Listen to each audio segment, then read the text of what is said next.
this stream to be the one people are looking at, and not the StreamYard one. I want to say the StreamYard ones for Reev and Russ sessions. What I don't want to do is spend my time, valuable time, because I only get on the free sessions there. I got 20 hours a week. You can't do that.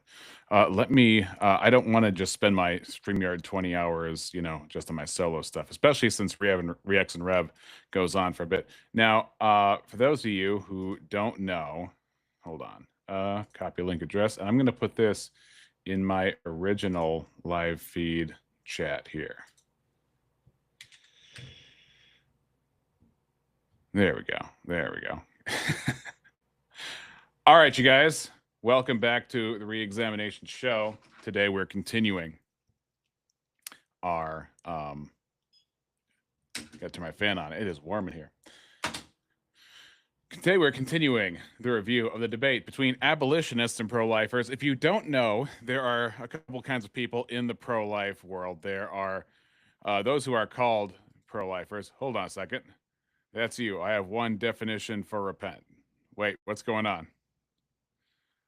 Oh my gosh, is this old chat? Wait a second. I'm seeing old chat in my chat. Something's going on. Something's going on. All right, I gotta check and see if I'm getting double chat, especially from past conversations. It seems like it's taking from past conversations and putting them in present tense. Anyway, well, I'm looking that up. Once again, these are abolitionists. And abolitionists say that not only women should be jailed for their fetus deletus, but that in no wise should we not have any laws that don't have women be jailed for fetus deletus and not give them, say, the death penalty that we would give otherwise to people who unalive their children. So that's one thing. Now, I agree that the unjust taking of a life deserves the death penalty. That's for sure. But however, because we have a democratic element to our system, what's going to happen is what has been happening, which is a whole lot of backlash. And I'd rather that we have laws that are imperfect and save as many lives as possible, rather than laws that are going to backlash and are going to be turned against us, which I think happened in Kansas. It happened in, it's been a while since I've looked at which states exactly backlashed, but after Roe v. Wade got knocked over, there were a lot of states that were deep red that still voted pretty pro-choice. And that's part of that's the fault of people who are like this, who are just going to say, you're just going to say that, well, we're compromising, we're sinning, we're not doing what God would have us do unless we do the exact laws that we say, the things that we want. And so here's a debate between Joel Berry, who is from the Babylon Bee, and a couple of guys who are from Abolitionist Rising, who say that if you do not do the laws the way that they think and that they think are perfect, then you are sinning and you are doing something bad, and therefore God hates America because we're not passing the laws that abolitionists want to pass. It's almost a little Fred Phelps-esque in the way that they are trying to use God as a bludgeon for their personal methodology. They think they're using scripture in order to back these things up and say, well, God hates unjust laws. Here are the verses that say God hates unjust laws. And therefore, if you do a law that doesn't meet the entirely moral standard, that therefore you have failed God. And that's why God is having judgment on this country. But I don't think that's what's going on here, because in the Old Testament, there were laws that did not match the moral law. And we'll get into a debate later on that. But I mean, the easiest thing to show would be divorce from Matthew 19 and Deuteronomy 24. In the Old Testament, Deuteronomy 24, there was an allowance for divorce. In the New Testament, there is no such allowance of divorce, because that's what Jesus says. He says, Moses gave it to you for the hardness of your heart, but from the beginning it was not so. If you divorce and remarry, you're committing adultery. So obviously, Jesus is saying what Moses did was part of the civil law. It was not part of any eternal moral system. It wasn't part of what marriage was in the garden. And so that's just one example. There are many examples in the Old Testament of things that do not match the moral law. But I'm going to go ahead with the debate. Board of mothers, Sonia Ganella, who used to run our store, and she was in a podcast with her, and just telling her story.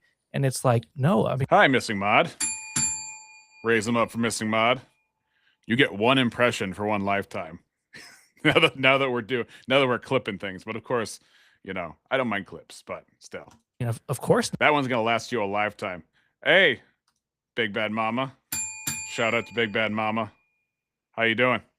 Are you familiar with abolitionists, Big Bad Mama? They're in charge of some of the bills you see in some of these some of these red states where they're trying to use the abolition method in order to stop fetus deletus.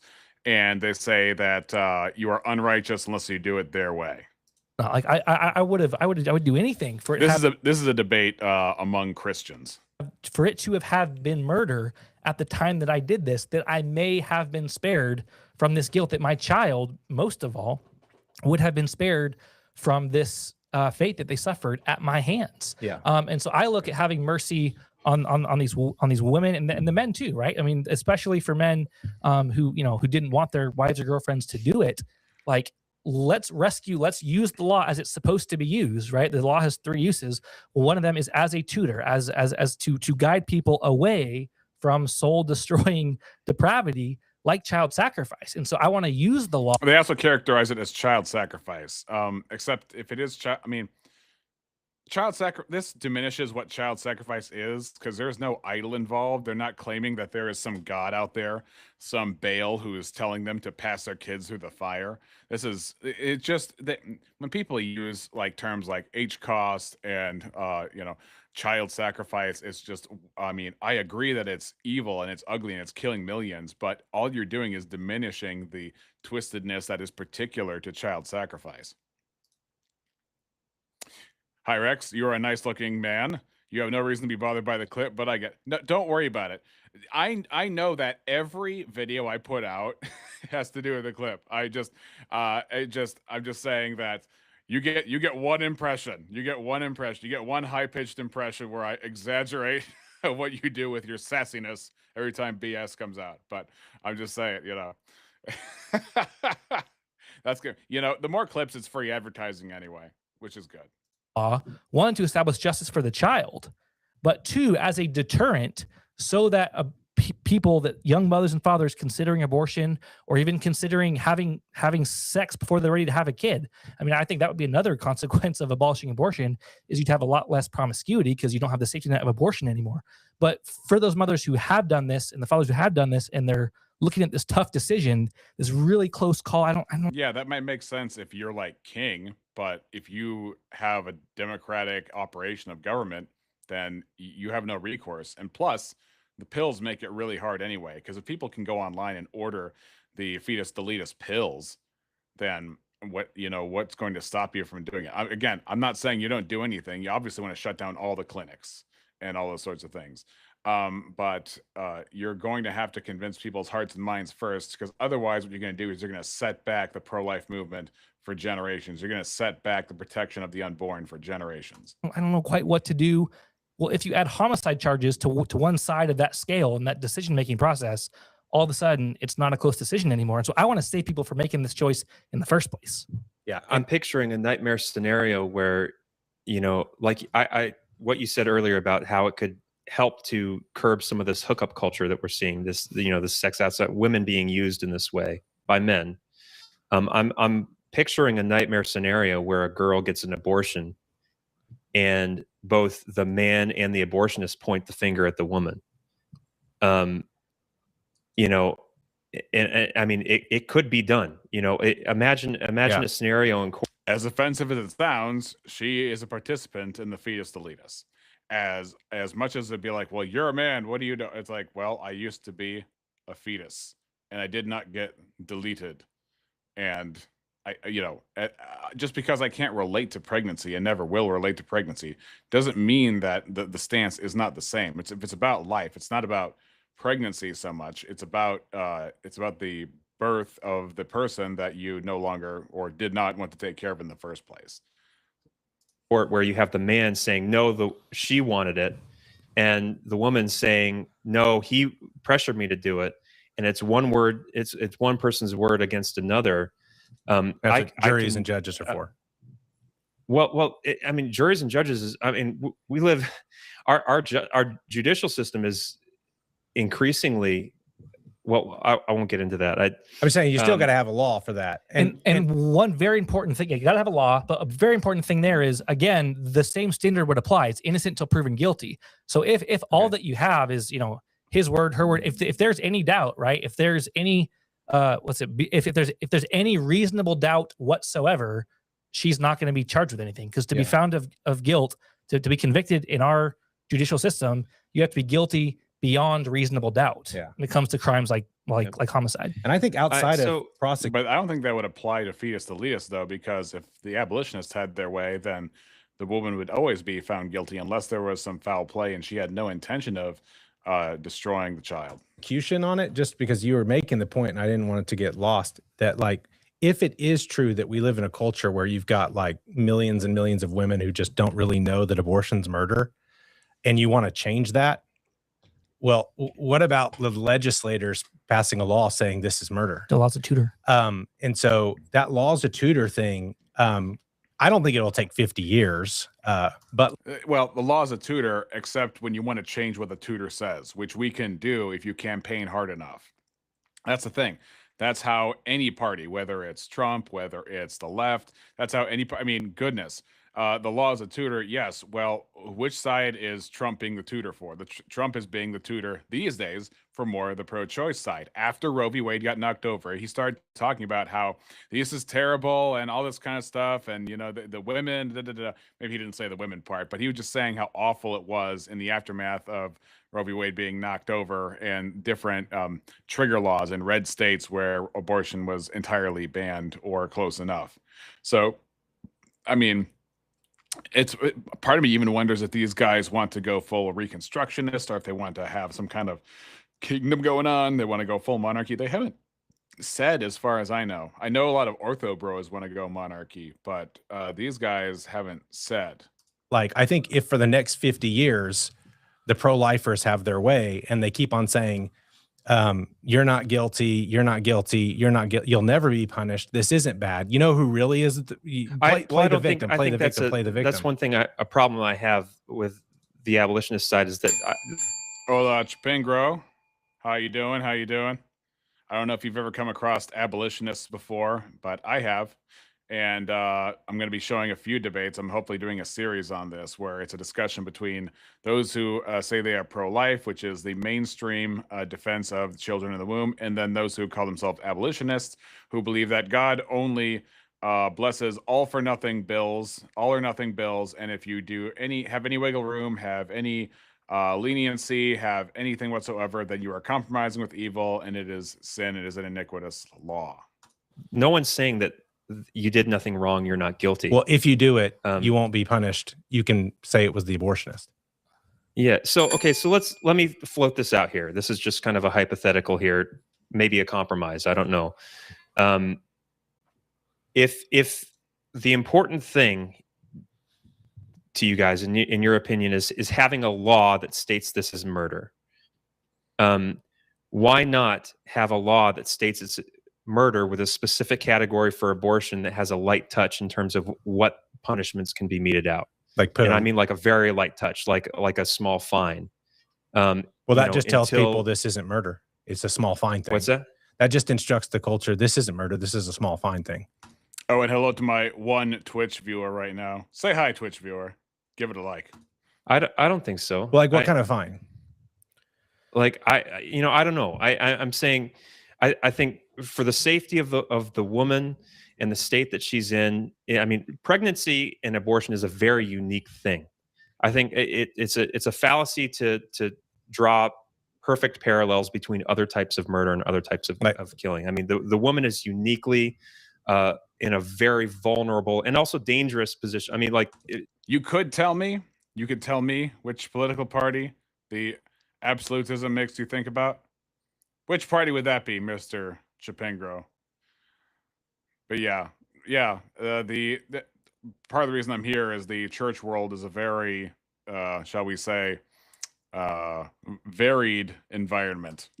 In some cases, we're talking about pregnancies that are at a risk to the mother. I mean, some women die in childbirth. Mm-hmm. Some women died during pregnancy. Yeah. I think it's worth considering.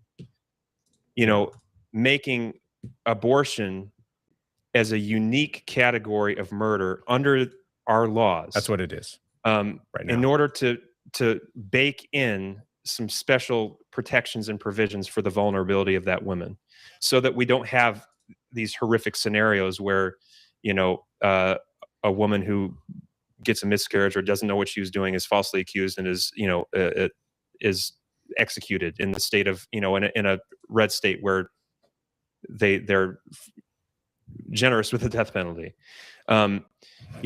Why not have a law stating this is murder with a special provision carved out for abortion murder? Well, if you want to Not keep saying abortion that- around, you do that. And I think that's what we've been doing for the last 50 years. Like, what I'd like to hear is his reasoning for doing that, because it's kind of hard to say that is murder should be stopped. Also, we should treat it like it's not the same. I think that the abolitionists have a point here as far as the pro-lifers. It's just the pro-lifers need to express and prove with statistics and elections that this is not a winning strategy. if you look for the laws, if you look for the laws allowing abortion, like in the state of Oklahoma, they're in the Chapingo says it's absolutely a form of progressivism. You still require the accelerator to move backwards uphill. You still require the accelerator to move backwards uphill. I am confuzzled a little bit. Could you give a sermon with your illustration, please? murder statute. Like this is a form of murder that you're not going to be charged for. Like, where is the law specifically written about, like, what you have to do before you get an abortion, what kind of ultrasounds, what kind of conversations you have to have, where you can have it, who's allowed to perform it? All of that stuff is written in the law, like, for what you're saying, because we're trying to make a special case. And so that's what's led to 75 million babies being murdered. And so we're trying to change that. Yeah, and I think it brings we need more of that. It brings it back to the law. The law is a tutor point, right? And so, you talked about maybe 50 years down the road, and I would say if at any point, if we want to get there in 10 years, 50 years, however long, I think you have to be saying the true thing, educating people toward the true thing all along the way. Yeah, you can't tell them one thing and then switch it. And so if we're tutoring people that, if you murder a preborn child, there will be, even let's say it's a very large number. Let's say it's a $3 million penalty, like something that, no one without insurance is ever going to dream of being able to pay. You're tutoring people that a child's life is worth that much money. You're not tutoring them that this is an image bearer, right? And that this murder them and declare bankruptcy. Yeah. So I think we need to be tutoring the true thing in our argumentation, in the culture, in the schools, in the legislature, and that all needs to match. Yeah. No, I think that goes back to the fallacy I was stating earlier, that different levels of punishment do not mean that one life is worth more or less than another. But if it's categorically different levels of punishment are the punishment is meant to fit the crime, and so I don't think it's when we provide a light sentence to a mother who gets an abortion, that's not necessarily saying that life was worth less or worth a certain amount of money. I've heard some pro-lifers say there shouldn't be any kind of sentence. The sentence of her pain and sorrow from it happening is enough. So there's a kind of a graduated scale here. Yeah. There's like a consequence of some kind. We're just saying, like, when it comes to what should the law be, should the law be just? Should the laws against murder be applied equally to all human beings, to all image bearers, whether you want to put the theological language in there or not? Anyone who's made in the image of God, should there be a law against murder? And when you write laws, you don't sort of, like, I talk to lots of college students, and they're always arguing from these extreme nightmare situations. All right. So Chapingro's coming here. He's saying, when you have a group of people who says they demand change and will not accept anything less than perfect, that's not a conservative mindset. Yeah. So they use different passages from the Old Testament to say that God hates iniquitous laws. And what they equivocate to be an iniquitous law is any law that doesn't perfectly match the moral law in terms of its standing in a certain culture. This leads to natural absurdities based on the Old Testament law. Because, for example, you've probably seen my debate on slavery. Maybe you have, maybe you haven't. But Slavery was in the Old Testament. Slavery does not match the moral law. Slavery is not how God designed people. He didn't design people to be subservient to other people in the garden. That is a condition of the fall. That is fairly obvious. And we're going to get into a debate where this man, T. Russell Hunter, actually debates a lawyer and gets nuked from space on that issue. But the point I'm getting at is, for example, in order for him to remain consistent, he has to say that every law in the Old Testament was on par, including laws where you could off somebody and get off scot-free, provided certain conditions where you were an avenger of blood and you thought that they had offed a family member of yours. And then they could go to a city of refuge. This is all in Numbers 35. They go to a city of refuge, and if they stayed there, they were safe. But if they left, you could off them at any time until the high priest died. Then once the high priest dies, the person can go out and be protected wherever they go, not just in the city of refuge, after they've had their trial, to see whether or not they had offed a person by accident, or if they had offed him by murderous intent or things like that. So unfortunately, because you get so strict in your views that you can't have any laws that don't strategically leave wiggle room so as to be above board enough for the public to accept them, then you're going to have lots of backlash. Situations like these, like, what about this? Shapingro also says, I almost never hear accelerationists saying that the people on the ground need to group together to vote. Rather, they say we need to take advantage of the levers of power. It's top down versus bottom up. Yes, so that's another thing is people who are more desperate, they want to use the means of power, like you're pointing out, rather than the means of persuasion. And the means of persuasion are not attractive to those who are just so fed up and cynical in their view of the world that they're just like, look, I'm going to attribute this jadedness and this burnt outness and this cynicism to God's cause, and I'm going to start this movement in which people who are just as angry as I am are going to follow my lead, and they're going to do it unquestioningly. And as long as I keep winding this thing around in God language, people will feel more and more righteous and more compelled to do that. The problem is, I think if you watch some of these videos, people are forced to say things they can't or don't actually believe fully because it's just unconvincing fundamentally to say that if you do any law that is not absolutely perfect to the T with the absolute perfect punishment every single time, that is necessarily the right and smart thing to do. It is not. Goodness, you can get, there is a passage in 1 Samuel where it talks about how King Saul was trying to track down the Philistines in battle, and he had said that people should go under this oath: do not eat until we have slayed every one of the fleeing Philistines. And then Jonathan, King Saul's son, was in a different group, and he came and he killed a bunch of Philistines on the way where he was coming from. And as he ended up killing a lot of them, he came across some honey and ate some honey. And when it was discovered that he ate the honey, his father found out that that was a defiance of his decree that Jonathan wasn't even around to hear. And so once Jonathan was around, Saul was going to off Jonathan, but the people stopped him. Why did the people stop him? Even though they themselves abstained from eating to keep the oath they had for their king? Because it was unfair and unjust, and it was extreme and rigid. And it didn't make any sense on top of it. At least with the abolitionists, the logic can make sense, but the strategy is self-defeating. What about this? What about rape, this? incest, all that. It's like, well, it's like that, but it's also kind of like the thing that you're doing. Like, sort of, there's this possibility that if we pass this law, somebody somewhere is going to get in trouble for having a miscarriage. Okay, that's like arguing from that kind of extreme about a conversation about what should the law be. Is something you have to address. That's happening in Ohio right now. There's I know pro-choicers who had a miscarriage in the toilet, and she's getting prosecuted for abusing a corpse because she tried to flush it down the toilet. Right. Right. It's because there's probably a law. So it happens. There's probably a law saying. Yeah. Well, in the case that it's a human being, you shouldn't be able to just flush any dead body you find down the toilet. There ought to be some kind of investigation and accountability for that. So that's understandable. And you're not allowed to abuse corpses. But like, so the thing is, though, if you're going to argue from like these things that could happen, you can just make up a scenario like, oh, say there's a woman.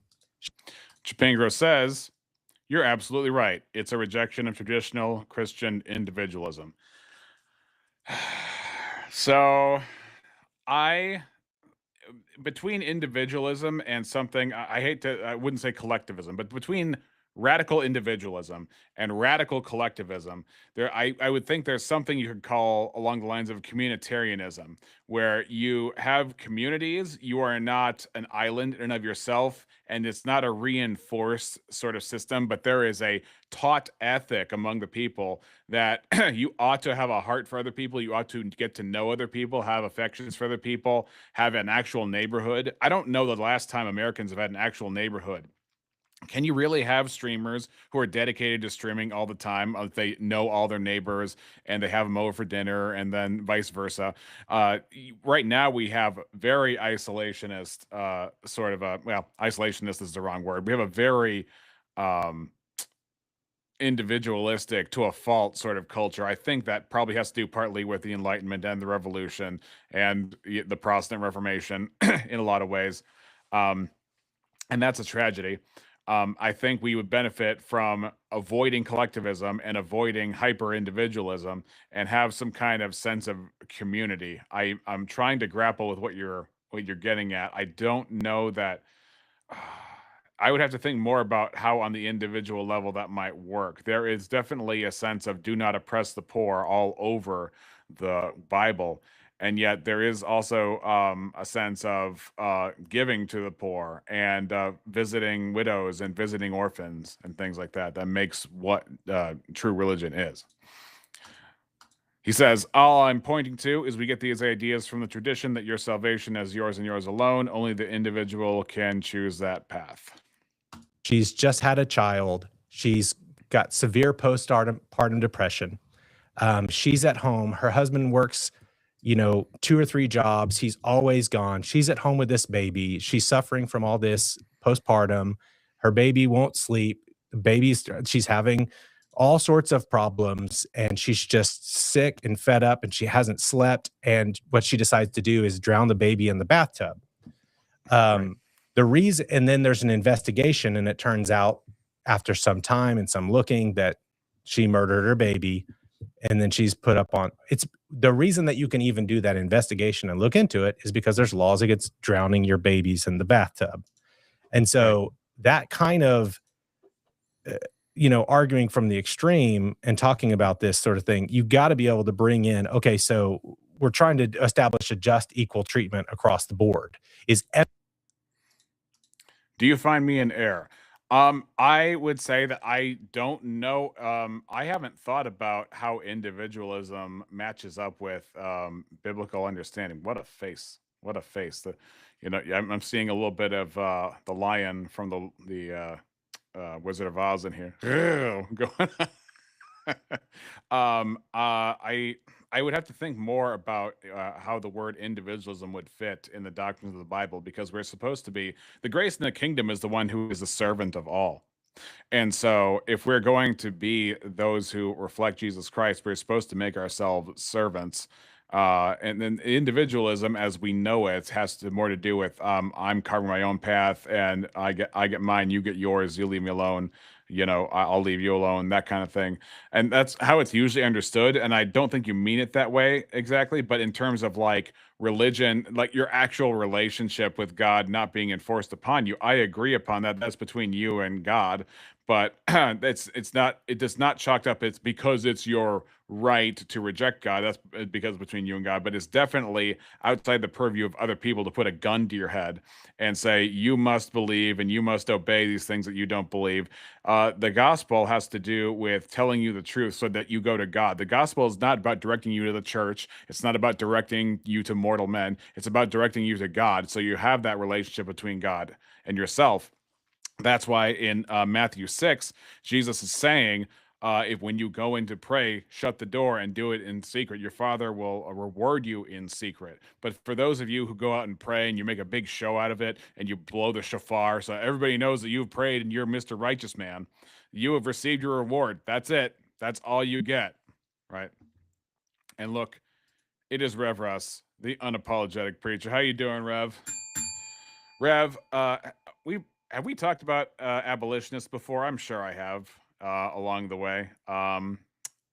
Your perspective would be interesting on this. Everything that you're saying that would like make it a lighter sentence for mothers who take abortion pills also apply to mothers who murder their infants because of their inner life, their situation.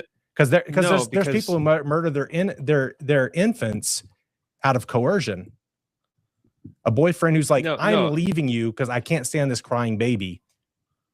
Yeah, no, I hear what you're saying. I would argue, I guess, that that abortion is still a unique situation. Because the baby's inside?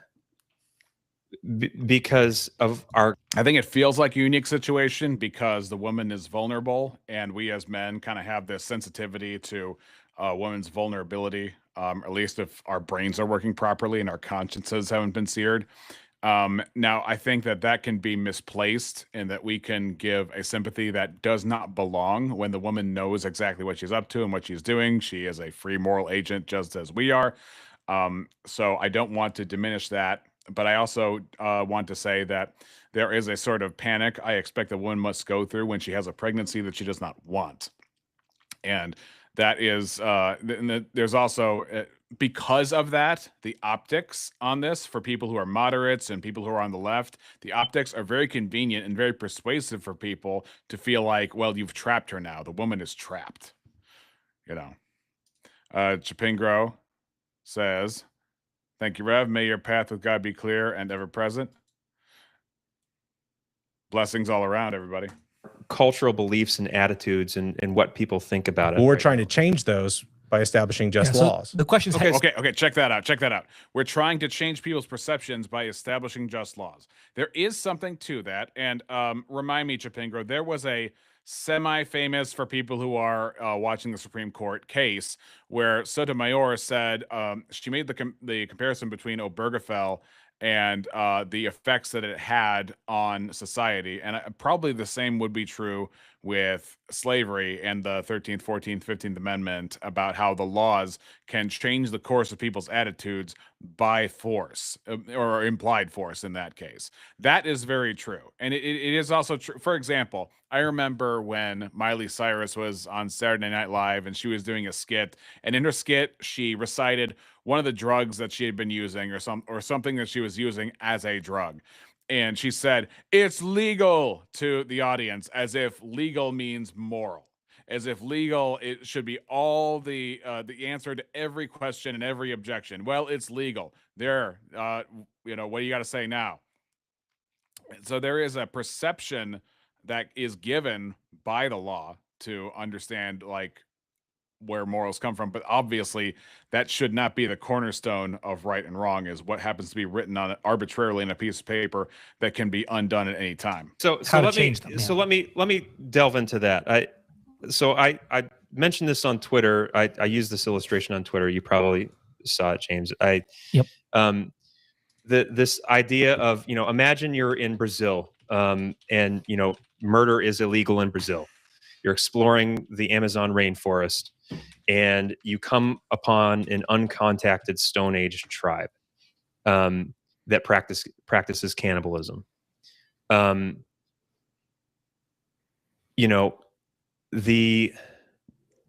What is your approach to those people who are killing and eating each other? One of the most heinous, horrific crimes you can think of, right? You don't speak their language. They've never been. They're still 2,000 years behind, everyone else. My contention is, okay, maybe you go in, and murder's already illegal. We already have a law.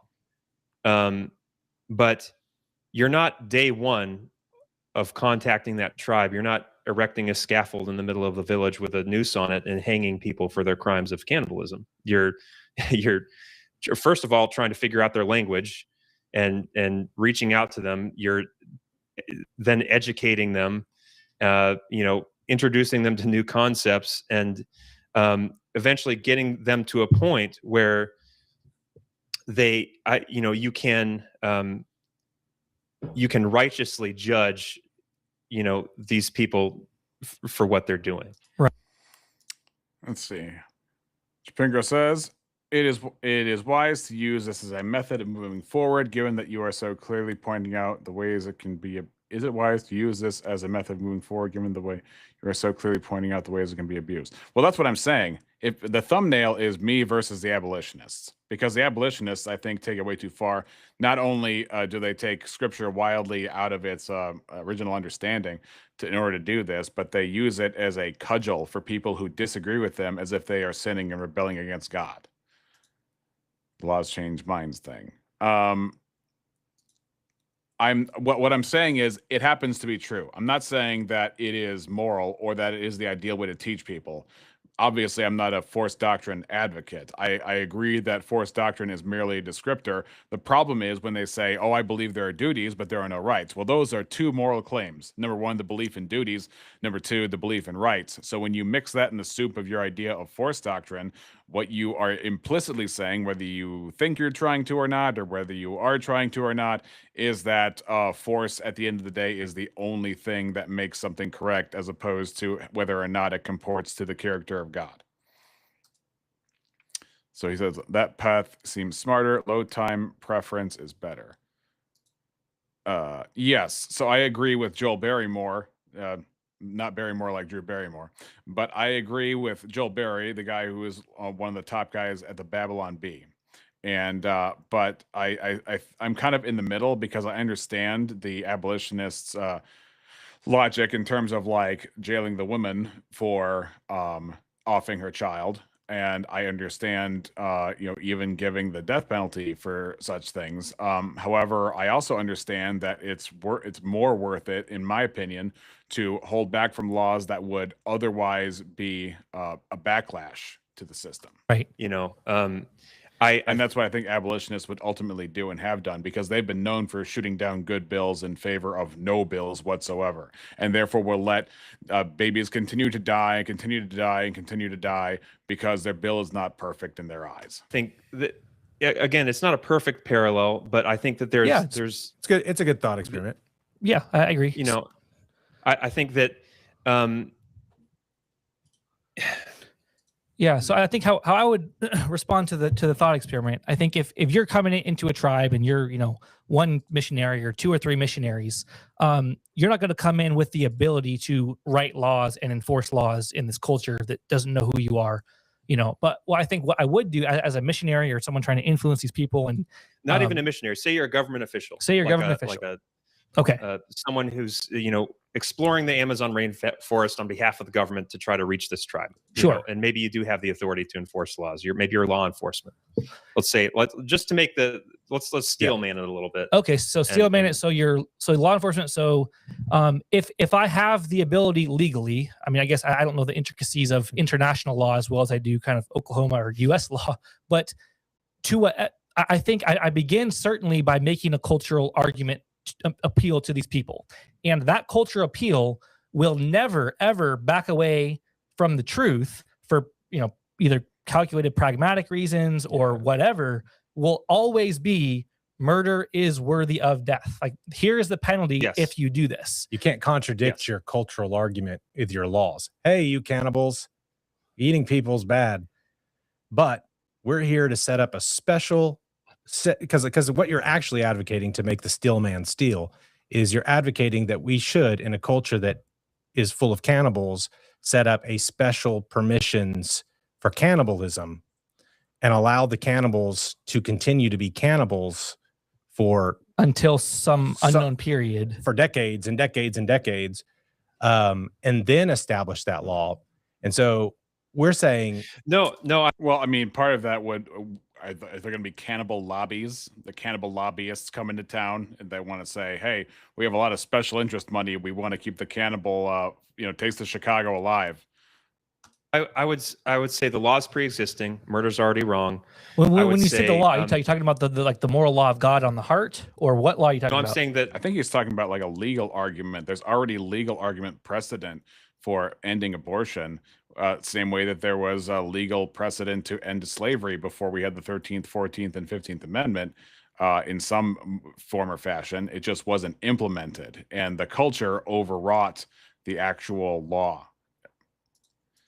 Okay, so he said, just play out that guy's argument with murder versus self-defense, but calling them cannibals.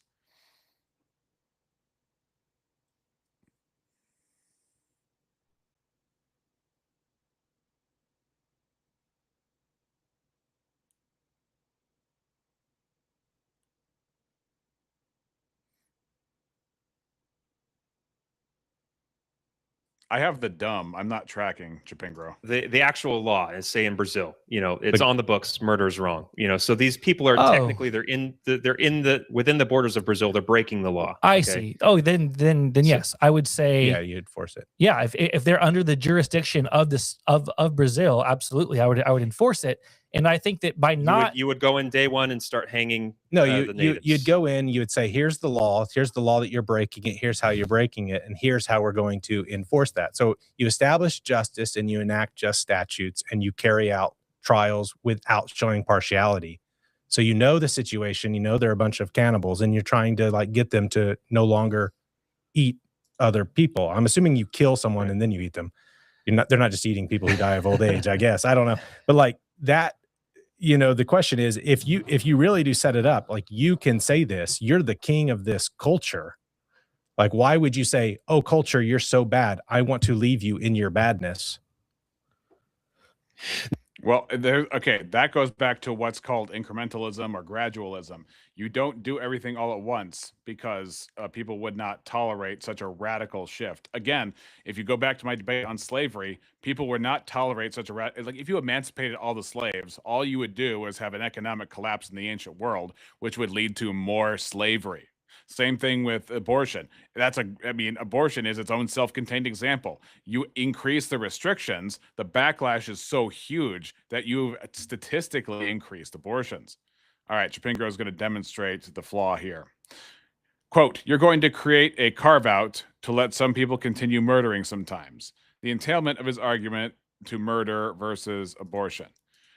To be fair, I should have been using the term homicide instead of murder when referring to self-defense. Yeah. Yeah. So are you criticizing No, you're so bad. Are you criticizing Joel Berry here? Oh shoot, did I skip ahead? Crap.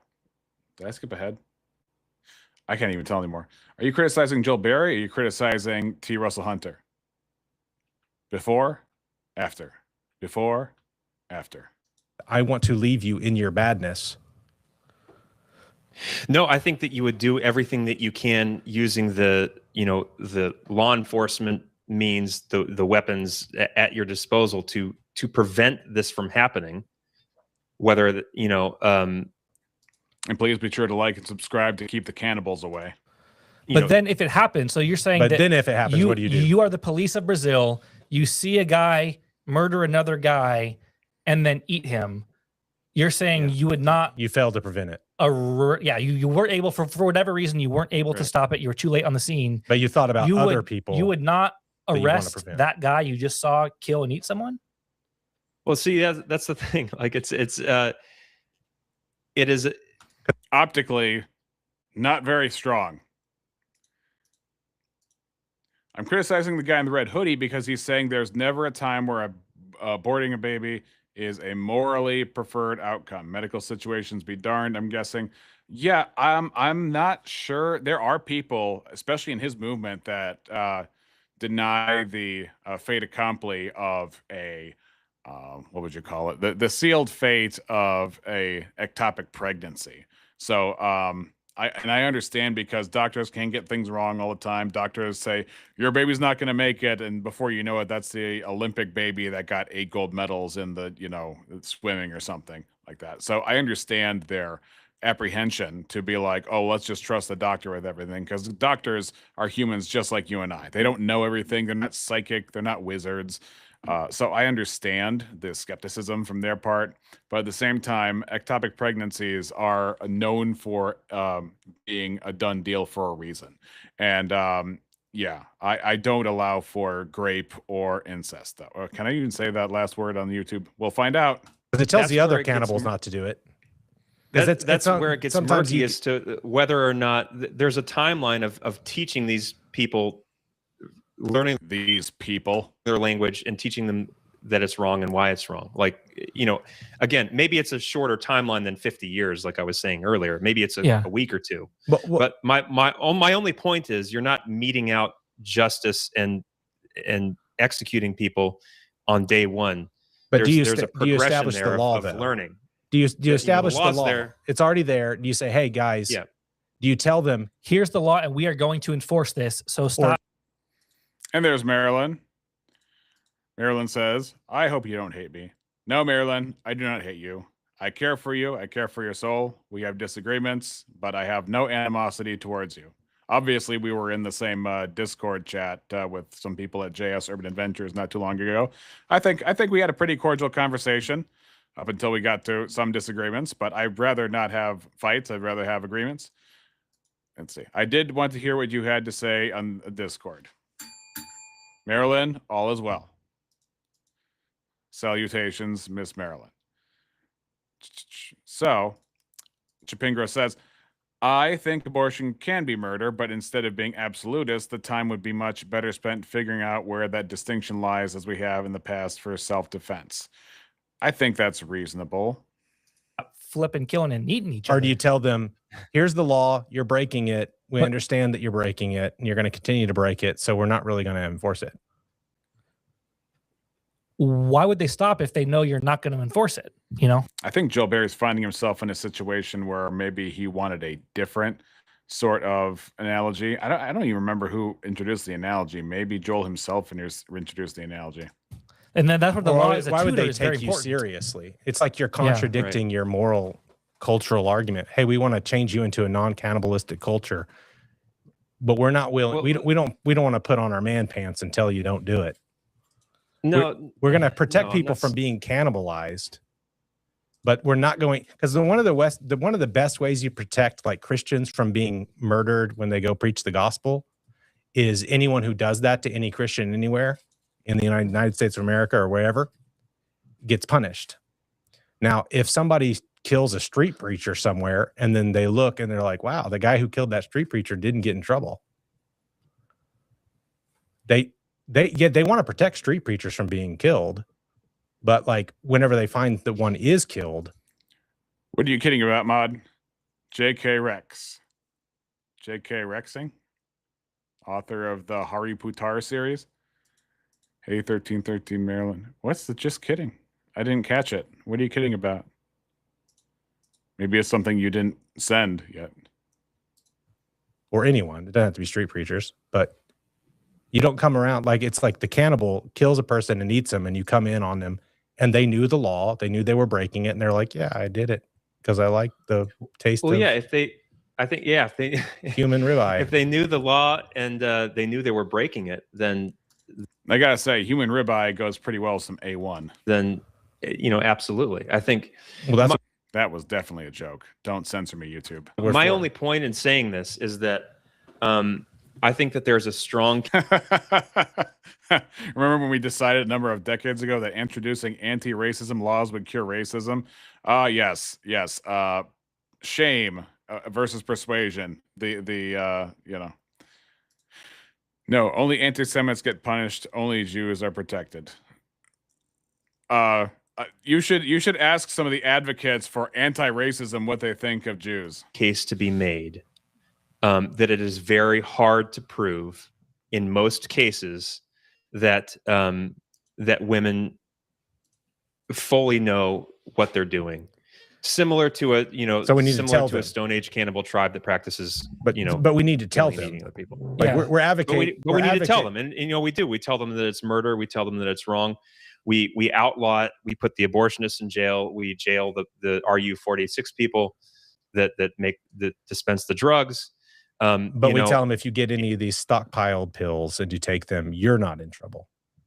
Oh boy, indeed, missing Mod. We tell them that. Like we write that into our House resolutions and into our laws. Blanket immunity, because we're trying to look really compassionate and we want to tell you that we disagree with those abolitionists who are trying to punish you. Because that's what happens right now. The pro-lifers are telling the culture we disagree. Yeah, so that's the thing is, I can't say I disagree with the punishment aspect on a moral level on what is deserved. But I actually can't put forward a great external argument as to why people don't go with abolitionists other than the fact that they're going to lose and it make more dead babies. And that's not going to work. agree with the abolitionist who believe that this should be treated as though you're murdering a toddler. And one other point I think is important to bring up. I think in an earlier, in actually two earlier parts of the discussion, in the cannibals thought experiment, you talked about the law of God is written on the heart, and so like there's going to be somewhere like the cannibals, they may be ignorant because they're so off the grid and not connected to the rest of society for so long.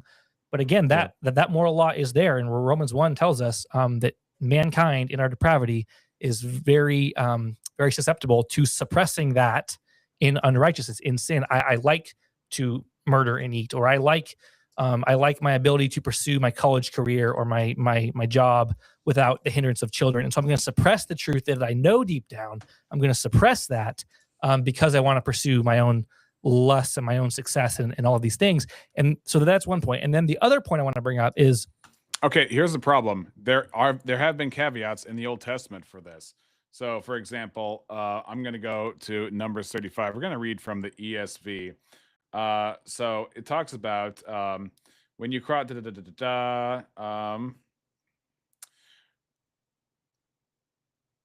If he struck him with an iron object so that he died, he is a murderer. The murderer shall be put to death. And if you struck him down with a stone tool that could cause death and he died, he is a murderer. The murderer shall be put to death. Or if you struck him down with a wooden tool, the avenger of blood shall himself put the murderer to death. When he meets him, he shall put him to death. And if he pushed him out of hatred or hurled something at him lying in wait so that he died, or in enmity struck him down with his hand so that he died, then he who struck the blow shall be put to death. He is a murderer. But if he punished him suddenly without enmity or hurled anything on him without lying in wait or used the stone, okay, that's about the trial part. So the cities of refuge, cities for Levites, cities of refuge. There is a situation. If anyone kills a person, the murder shall be put to death on the evidence of witnesses, but no person shall be put to death on the testimony of one witness. Moreover, you shall accept no ransom for the life of a murderer, and you shall accept no ransom for him who has fled to a city of refuge. I am trying to find the part where it says, what if it was an accident? Cities of refuge shall give these 3 cities beyond the Jordan, 6 cities to be refuge. Struck him down, enemy struck, but he pushed. Okay, there was a, but if the manslayer shall anytime, the congregation will rescue a manslayer from the hand of the avenger of blood, and the congregation shall restore him to a city of refuge where he had fled, but the manslayer shall go anytime with boundaries. I'm skipping over, try to find the place, but at least in the King James Version, I remember reading a part where it says that if 2 people are chopping wood and an axe head flies off of one of the handles and kills the guy, then that's an accident. And the avenger of blood, meaning like a family member who's seen the dead body of their brother or whoever, finds them, then they can track them down before they get to the city of refuge and off them as if they were guilty for it, and they would be not prosecuted. But that's not prosecuted under the framework of somebody can take vengeance without a trial or without evidence, and then they are protected in that. That is a compromise based on the existent culture of the time. It does not actually fit the perfect moral law. So what these guys are talking about would actually still take somebody who's made in the image of God and make them subject to what would be or could be an unjustified taking of their life. So they have an inconsistency, and Doug Wilson has pointed this out, and Jack Shields pointed this out, and we'll get to that debate at some point in the future. We talked about the impact that abortion has on mothers who've done this, and fathers too. And so, given that fact that there is so much pain that comes afterwards, right? It's because they know that pain wouldn't be there unless they knew. Right. And so I think they know. I think, again, the law's on their hearts. I think, again, we've all graduated 6th grade biology, or 99.9999% graduated 6th grade biology. We've all seen an ultrasound. Like, we know, and we suppress that because we want to sin, because we love our sexual immorality, because we love our ability to pursue life unencumbered. Much of that is true. And so I don't really think it's a strong argument that they don't know. Maybe they suppress the truth. Maybe they don't profess to know. But deep down, again, we've talked about the law is on the heart.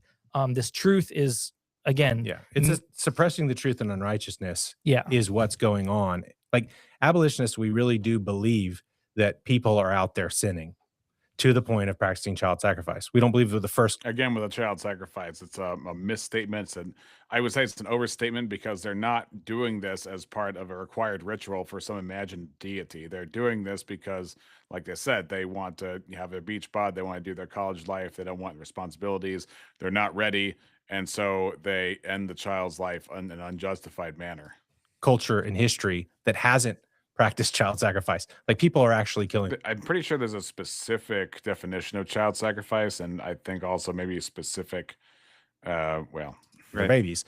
They're sacrificing their children just like the ancient Israelites did to Moloch. And they could see the baby right in front of them, and then they would put the baby into the fire. Literally, the baby they could see, even more real than the way that we see an ultrasound. Now, everyone in our culture has seen an ultrasound, but that capacity for sin, like Russell said, we're capable of it, has always been there in our culture. We may be more advanced in some ways, but in that regard, we aren't. And that's when Noah got off the boat and he was like, all right, waters receding. We're going to do this again. We got this grace. God's like, all right, so here's the deal. Stop murdering one another. If you shed. He's talking about Genesis 9:6. If anybody kills another by, if anybody sheds another man's blood, but his blood shall be shed, for man was made in the image of God. The innocent blood of a human being by man, your blood shall be shed. Stop doing it. So he's like, I want you to establish justice. Stop doing this. And that sort of reality of the fact that human beings are sinful, human beings can be stupid, can be uninformed, and can be deceived and misled. All of that reality is what we're taking into consideration and saying, okay, so what do we do? Well, biblically, like if we were going to say like legal, moral, practical, or whatever, like biblically, we know that God like believes in just laws and equal. Yeah, but he doesn't give us a charter for how to undergo those laws. And a law can still be just and imperfect. In fact, pretty much every law is just and imperfect at the same time. For example, there's no law saying that children can't lie to their parents about every little thing. Does that mean that lying to your parents is moral because the law doesn't cover it? Well, no, it's giving deference to the situation that a child is in at their level of awareness and their consciousness and the responsibility delegated to the parents in the first place. Notes update: using rhetorics and changing definitions to make emotional appeals. Person, turquoise, writing, headphones. Oh, that's an emoji. Using rhetorics and changing definitions to make emotional appeals. Treatment and showing no partiality and all that kind of stuff. Let's do that. By the way, when they say no partiality, what they're saying is we don't care about the baby, but we care about the mother. We're showing partiality among humans of equal worth. And so that's a big thing with abolitionists is they call it partiality, which I understand because that's what the left does. But they're accusing conservatives of doing that too because conservatives either allow or don't fight hard enough or don't make laws that could be strong in any market where they otherwise could be more effective against abortion. So I understand that, but they're not. I would not go so far as accusing them of being partakers of partiality just because they don't meet your personal requirements. Establish that, and let's take into consideration that we live in a culture that for the past 5 decades has had this permission to practice child sacrifice in the guise of abortion. And let's not be dumb about it. Let's know that yes, there may be someone somewhere who really just doesn't know what they're doing. But at the same time, there's somebody who knows full well what they're doing and they're on their 9th one. Or there's someone who's doing it because it's like a satanic ritual. Like they literally are Look, abortion is a horrible thing, and I'm sure people have done it as far as satanic rituals, especially the Church of Satan. But it's not the average. It's not the average. And the outlier doesn't characterize the main. Getting pregnant and then having the abortion. So that's happened before too. Everyone between that person and the person who's just like real mentally challenged and has been raped, everyone in between that is our culture. So what is our law? Our law is thou shalt not murder. Who do we apply it to? Human beings. Like no one's allowed to murder another human being. All these extenuating circumstances are there to be vetted out and tried and considered. But you can't even begin to do that if at the same time you're saying, dear culture, as the lawmakers and governing authorities of your state. We are telling you the abolitionists are wrong. There should be no punishment for a mother who orders abortion pills. And then thousands upon thousands of them do that in Oklahoma. And that does put the pro-lifers in a weird situation of optics and their messaging. I can admit that. Okay. So Chapingra says, conservatives often don't feel it's our place to step over boundaries into other people's spaces and fully dictate their morals, especially when it's something where we have epistemic humility. As conservatives, we also like to go back to the history to see what has and has not worked. And abortion does not sit in a clear, decisive ground across cultures. Now, abortion is, been around for a long time. It has many different methods. And all the methods are ugly in their own special ways. But when we get to epistemic humility, the the appeal, what we would like to make to those who advocate for abortion, who say, well, we don't know if it's a kid or not, is like, if you are hunting in the woods and you see some rustling in the leaves and you got your rifle with you and you say, I don't know if that's a deer and I don't know if that's another hunter. And it's like, because I don't know, I'm just going to shoot before I find out, as opposed to refraining before I find out. That's what the left would need to benefit from, is that kind of reasoning of refraining before finding out. But unfortunately, they're just like, shoot before finding out. I see something in the leaves, might as well be a deer. Whatever it is, I'm going to strap that to my hood, take it home, and we're going to eat like cannibals. Stockpile pills and have the pills at the ready. And they have these entire vast networks of, websites where you can get these pills to where all you have to do is like, I'm pregnant, I live in a pro-life state. How do I get the pills? And you get them 3 days later for free. Like, how do we reverse that? I don't think anybody has an answer for how to get rid of the abortion pills. I don't think anybody is going to say we should sort through the mail as it comes through. I don't think anybody can. I mean, forget the mail. You can order from websites from different countries. You can also get them from dealers across the border. And we haven't even fixed the border. I don't even know, as long as there are pills and as long as we have border issues, I don't know if anybody is going to be having a good way to do it or not do it. I understand that the abolitionists say, well, we'll just blame it on, we'll say that we're going to end the life of the woman who ends the life of their child. And that sounds really nice and dandy at all. But how are you going to prove it? I mean, it's just, if anything, it's going to have a more and re-incentivize a more and more advanced black market for these pills. So the way to do it in reality, I would say, is to work towards revival, spreading the gospel of Jesus Christ, meaning that people ought to know that they have sinned against the holy God, the God who is good, the God who is love. We have made this world terrible through our sin, and it is our fault and our fault alone. And we bear that guilt unless we turn to Jesus Christ. Now, Jesus Christ is fully God and fully man, came down to the earth as a man to die in our place. Not only did he die on that cross bleeding out for us, but he also received the full wrath of the Father on that cross, not because God was angry at him, but because our sin was placed on Christ on that cross. Christ is the sacrifice in our place. He took the punishment that we could not take and live the life that we couldn't live, so that we can live and not die at the end of our life here. The eternal death, of course, is hell, a place of God's just wrath. And because Jesus is God, he can take an infinite amount of wrath in a finite amount of time. Why is it an infinite amount of wrath? Because we've offended all of an infinite God. But if we repent, meaning leave our sin behind, trusting only in Christ for our future, he will change our hearts. He will give us a new heart. He'll put the Holy Spirit inside of us and give us the new birth, meaning a change of nature. We hate the sin we once loved and we love the God we once hated. That's the gospel. That's what we need to do. And we need to ask for God's blessing in this. It's not that we don't do political stuff, but I think we do political stuff to the neglect of Christianity and what it's all about, what Christ has sent us to do in the first place.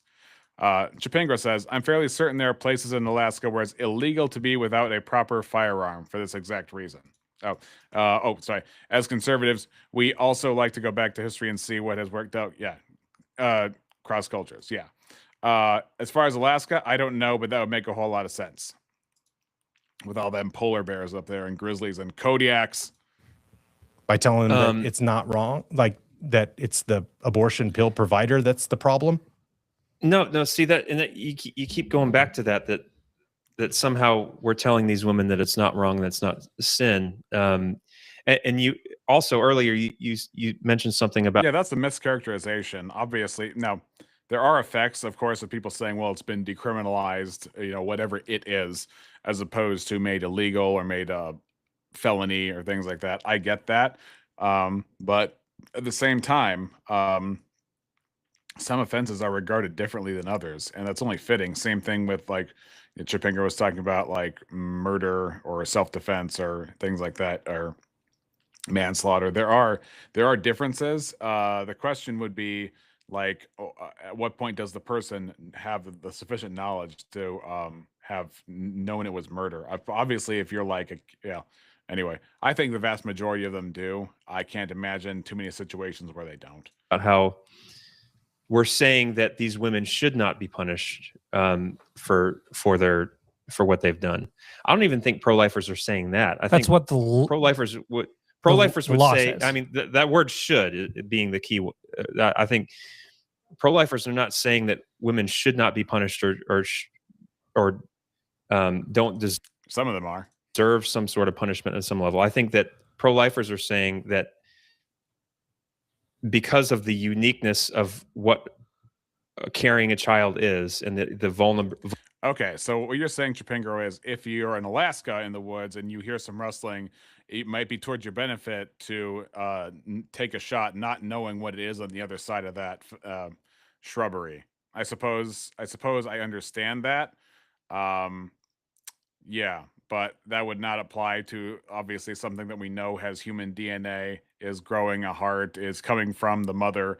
It's a known quantity. Whereas in that case with the bear, I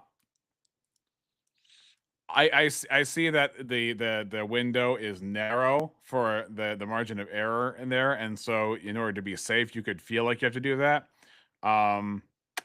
Yeah, I would definitely proceed with caution Vulnerability of a woman before taking the shot. that we will not, not that we should not, but that we will not mete out any kind of punishment or harm to this woman because of these circumstances.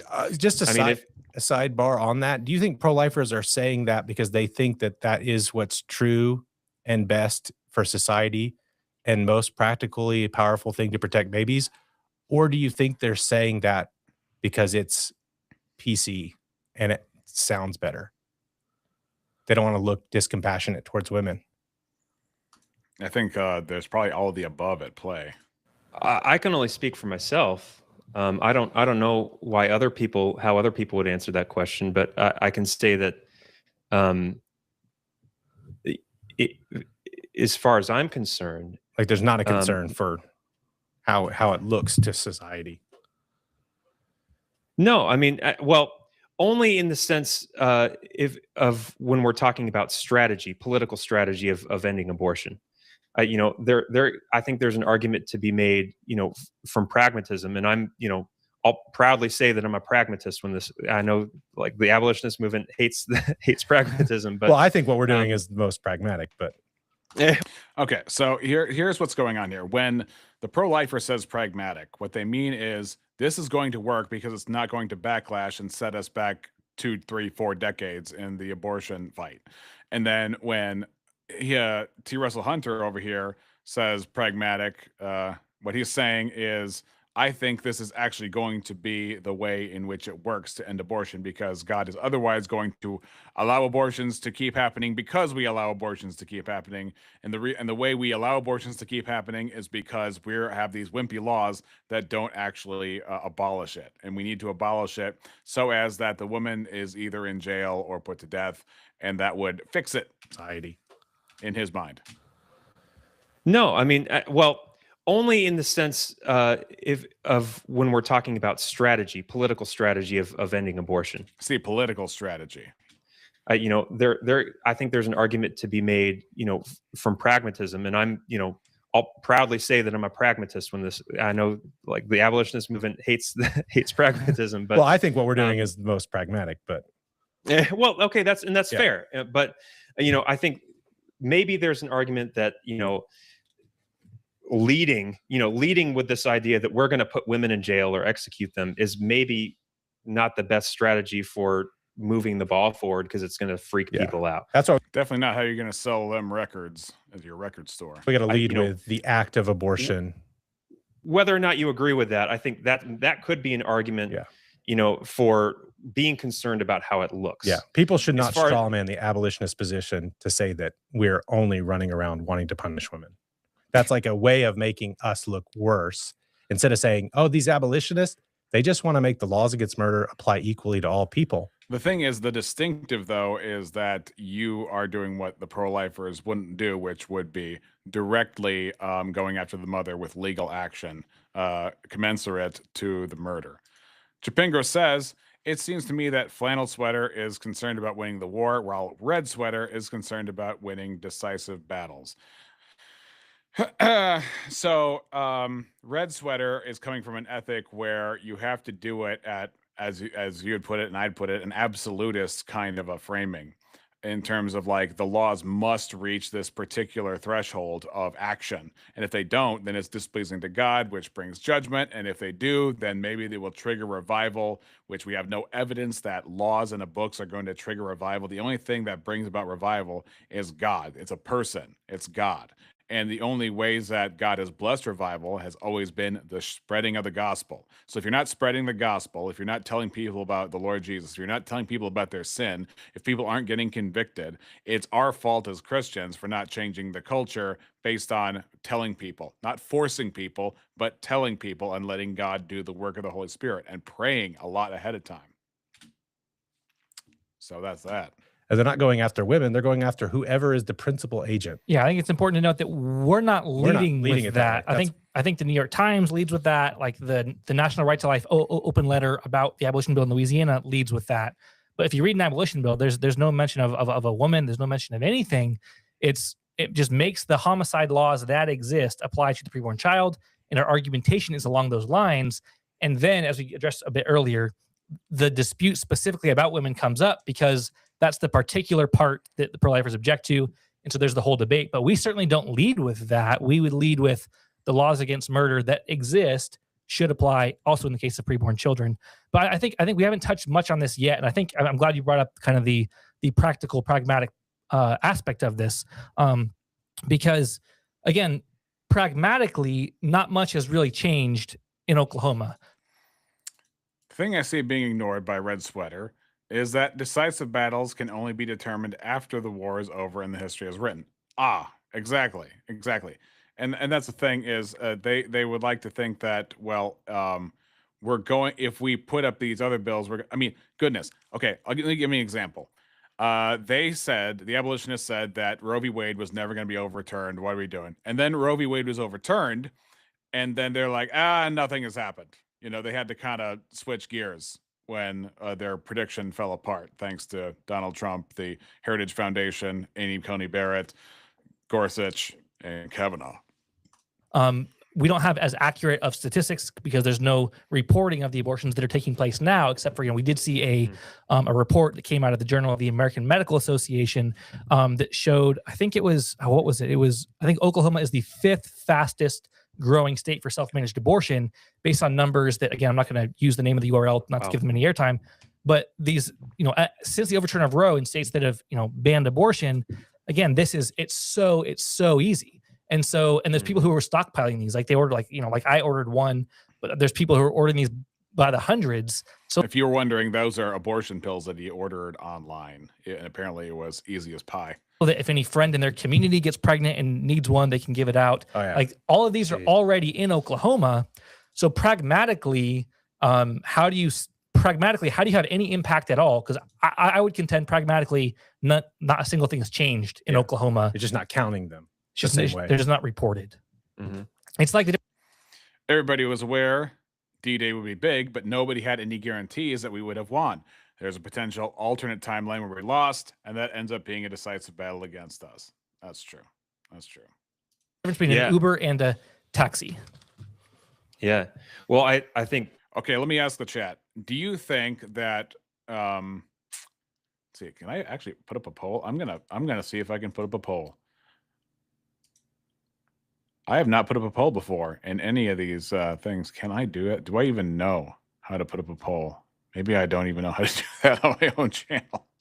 But let's just put it that way. One's in the chat if you think Roe v. Wade was actually material to fighting abortion in this country. Two is in the chat if you thought it was more optics and it's a legal sort of reframing, but really all it did was free up the blue states to be more blue and the red states to be more red.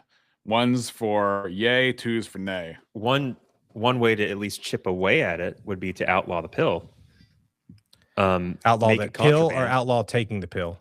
Outlaw guns or outlaw shooting people with guns? Outlaw possession and dealing and manufacture. Just like we treat drugs. But does that include the mom herself, or would that exclude the mom herself?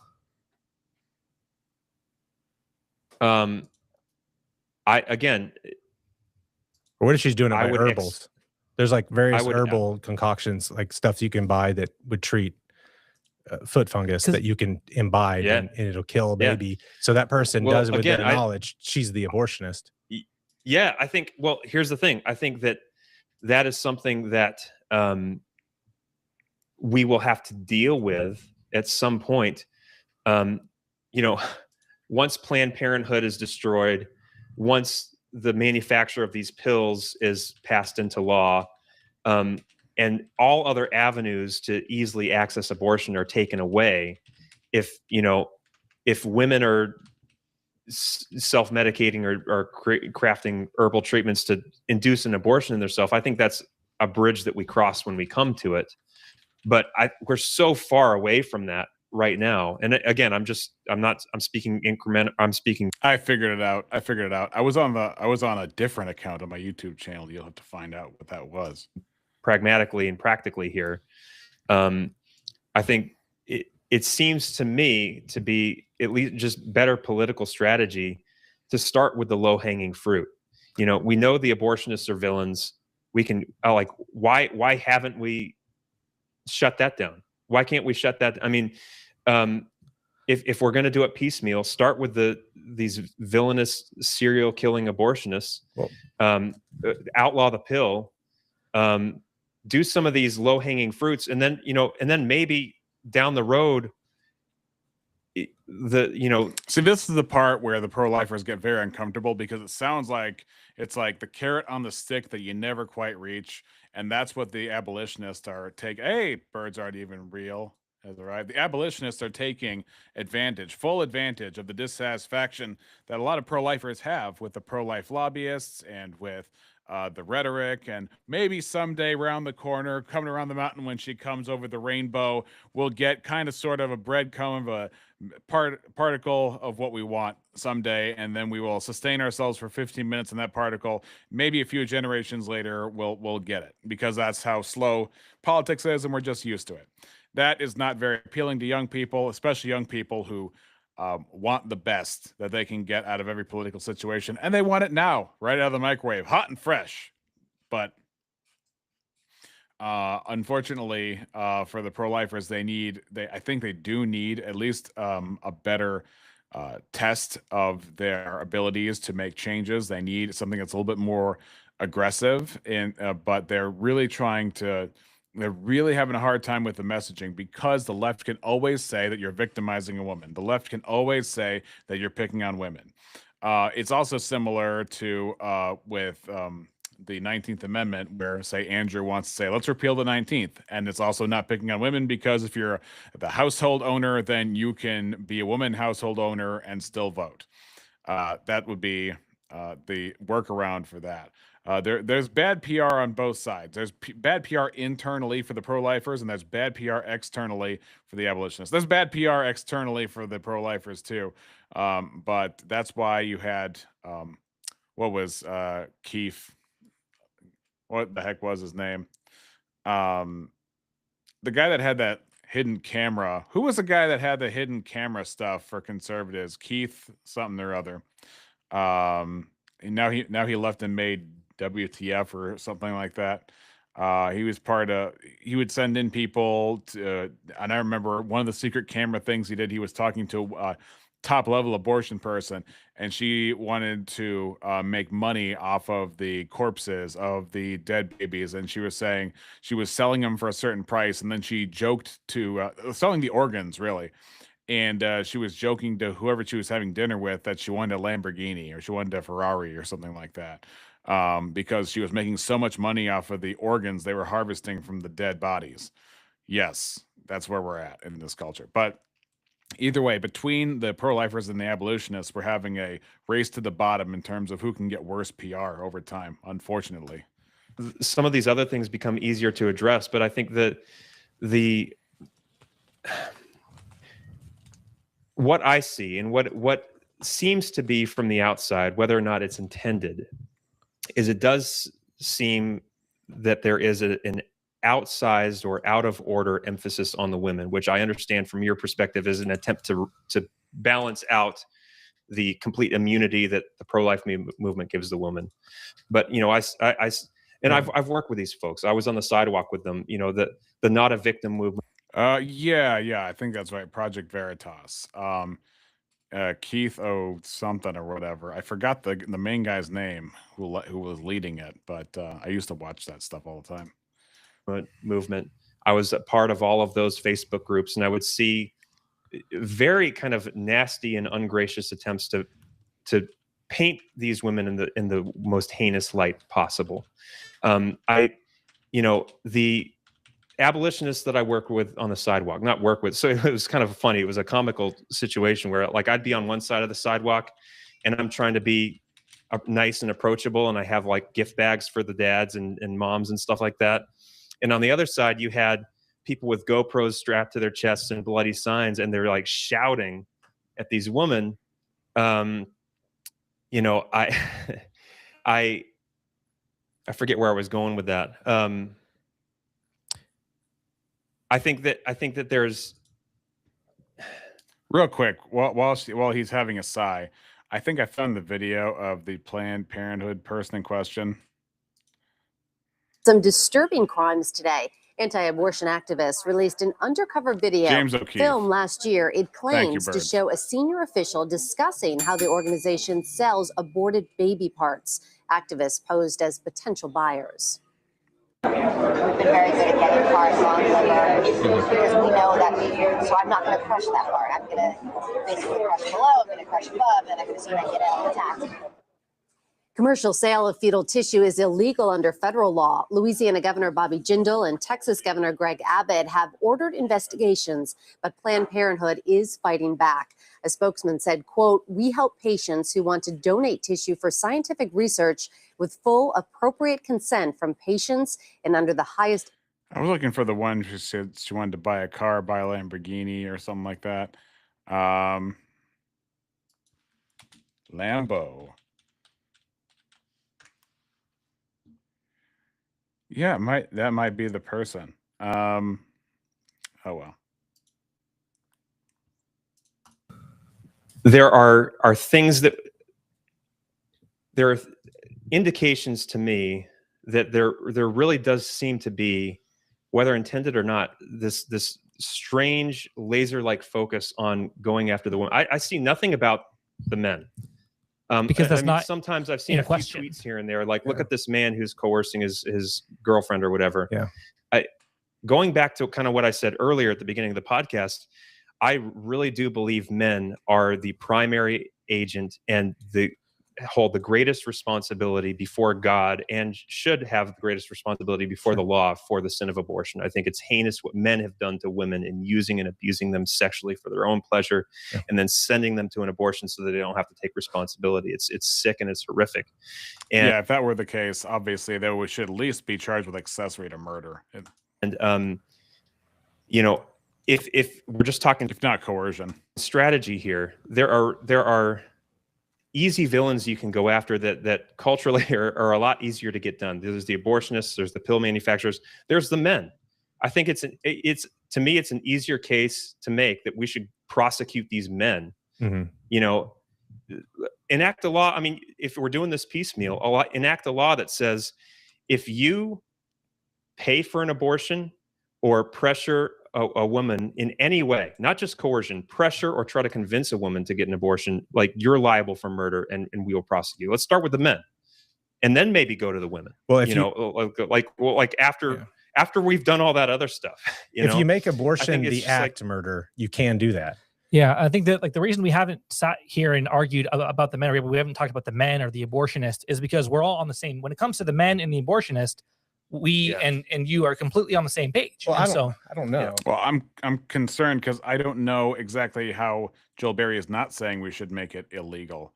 How is he not saying that we should make it illegal in the first place? He's talking about, I mean, the act. Okay, well, we're just reclassifying it as murder, so it should be illegal if both of guys get their way. So what's the confusion? I mean, I think the thing is like, if you could construct a nightmare story like, so there's a man somewhere, he's kind of daft, he doesn't want to be a dad, he doesn't feel ready, he feels a little lazy, he's got his girlfriend pregnant, and he's not really sure whether human life starts at conception or whatever. He's just kind of confused about it. He's grown up in our culture, but he doesn't want to be a dad. He wants to end the pregnancy, and he orders the pills, and he gets the pills, and he has them, and he's like, honey, like, I have these abortion pills, and I don't think we're ready.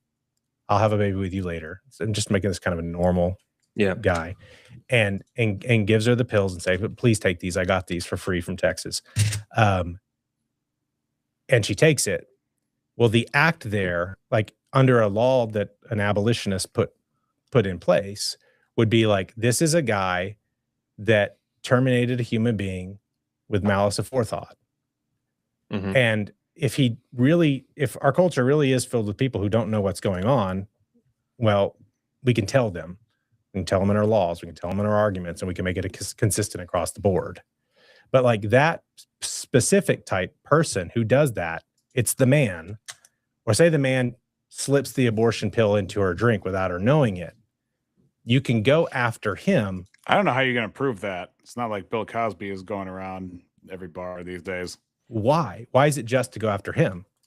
Well, we would say it is, because he, regardless of how coerced he was, his information, his knowledge, he has determined in his mind to terminate this baby.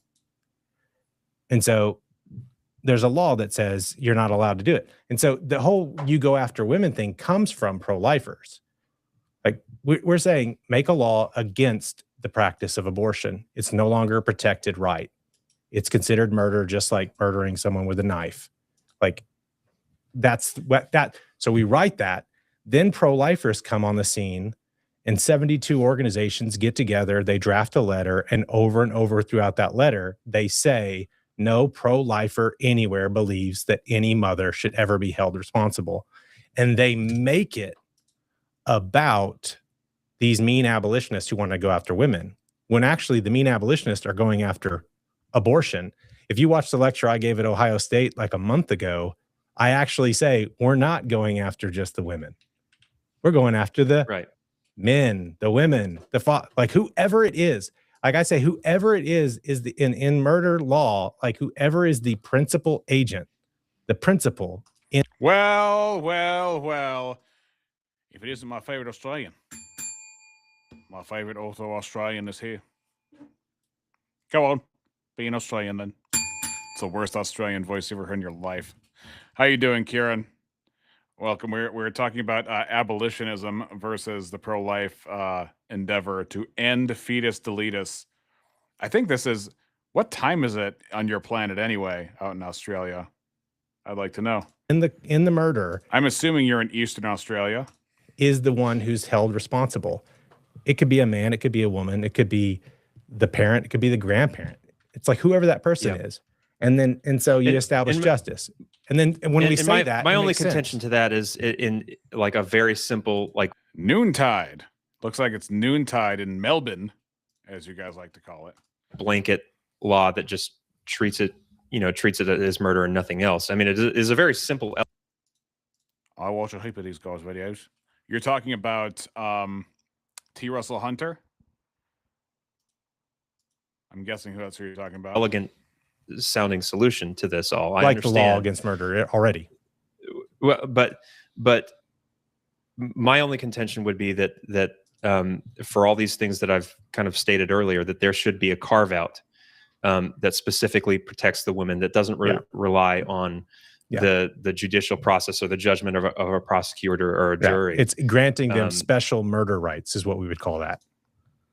No, it's telling the culture, in our laws, we're granting mothers special murder rights to do something that we think is murder.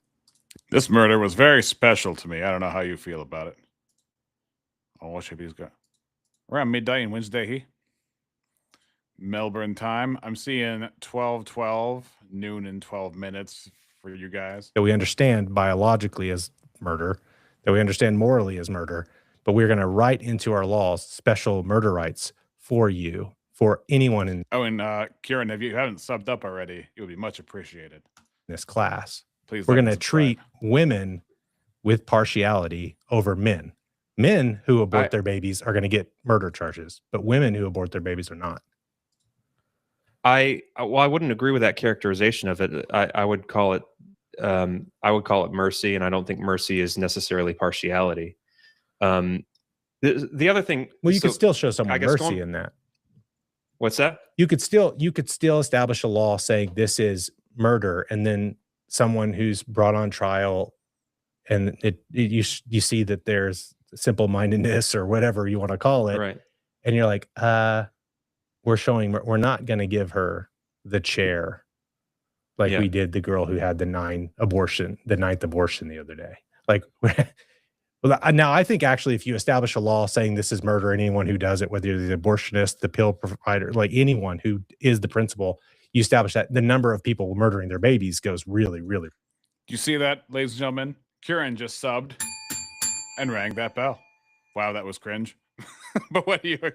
Thank you so much, Kieran. Awesome. Welcome to have you aboard. Really low.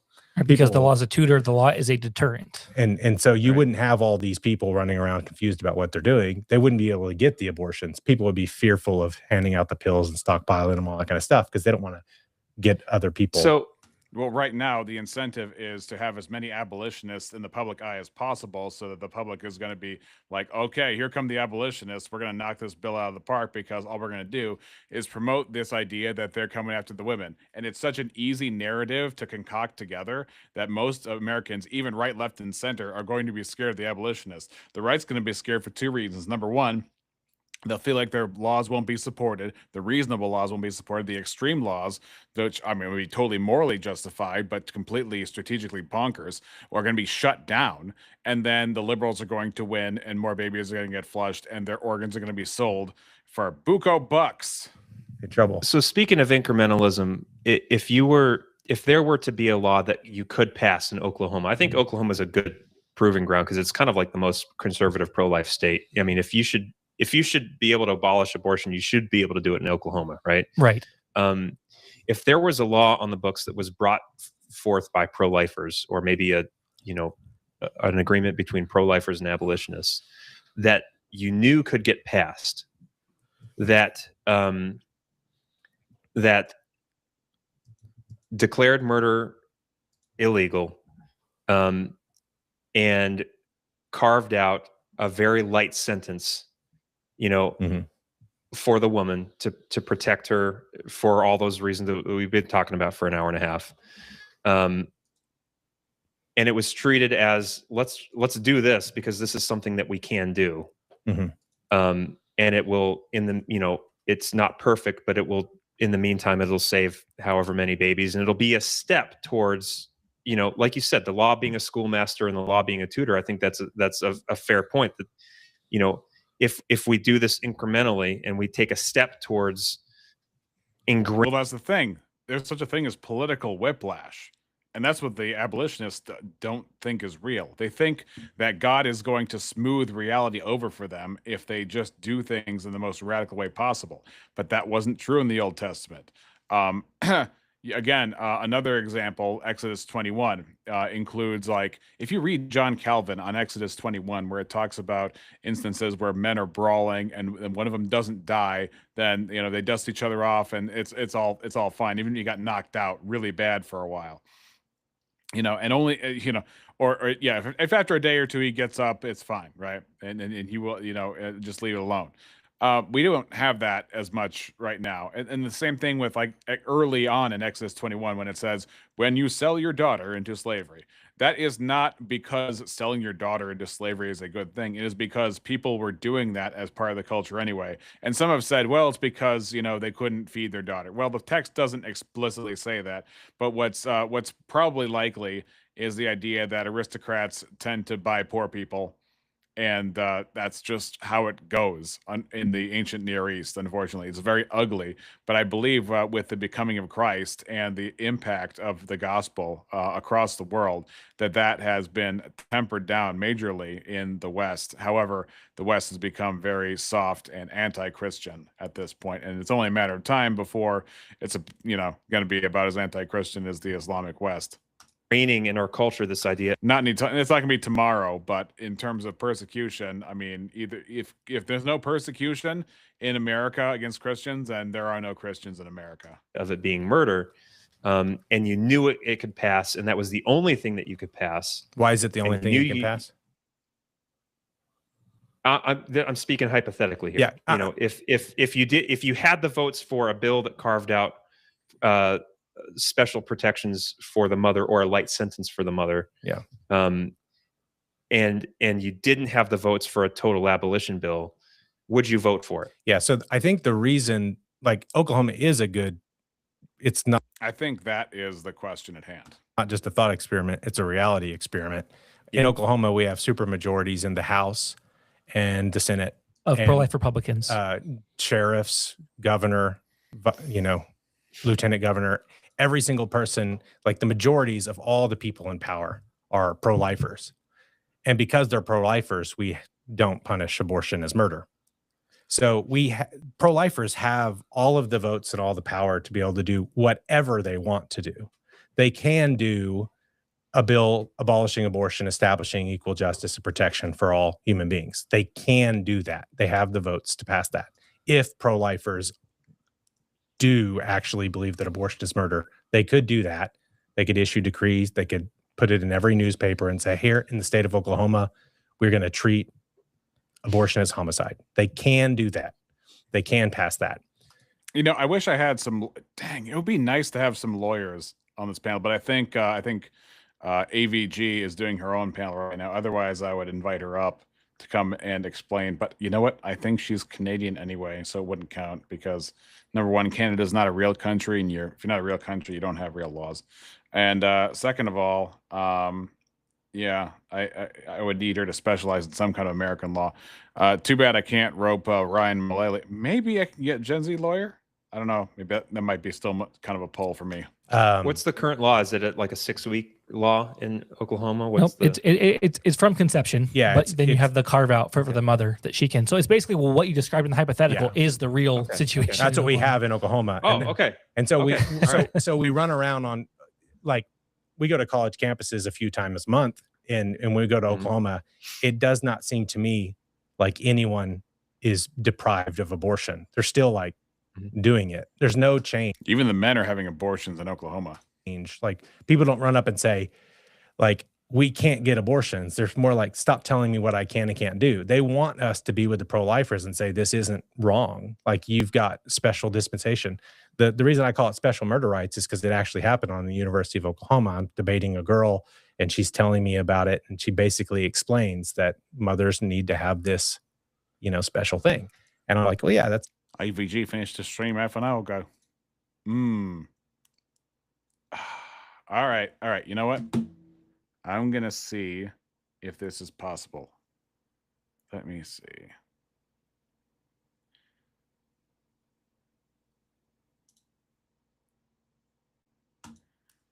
Yeah, I'm gonna see if this is possible.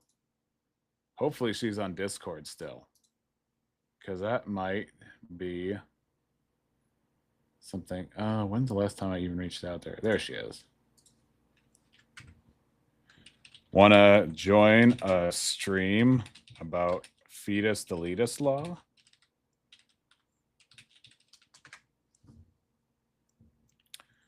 I am live right now.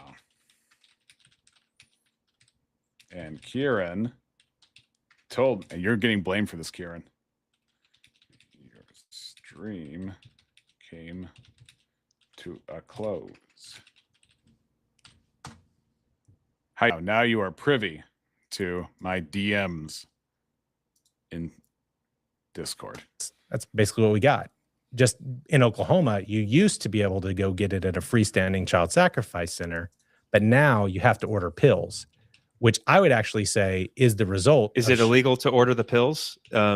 Or are the pills illegal in the state? There's no statute that would well, actually it's interesting in Oklahoma because there actually is a statute from 1910 or whatever, when it actually was a small, like it was I think a 1 to 3 year sentence for the mother, and that is on the books in Oklahoma, but the attorney general has said we're not going to, we're not going to prosecute any woman for abortion. Yeah, the attorney general is a pro-lifer. Yes. So in reality, it's completely permitted for the mother herself. Yeah. Here's the thing. If we do have a state that does that, it would be sensational.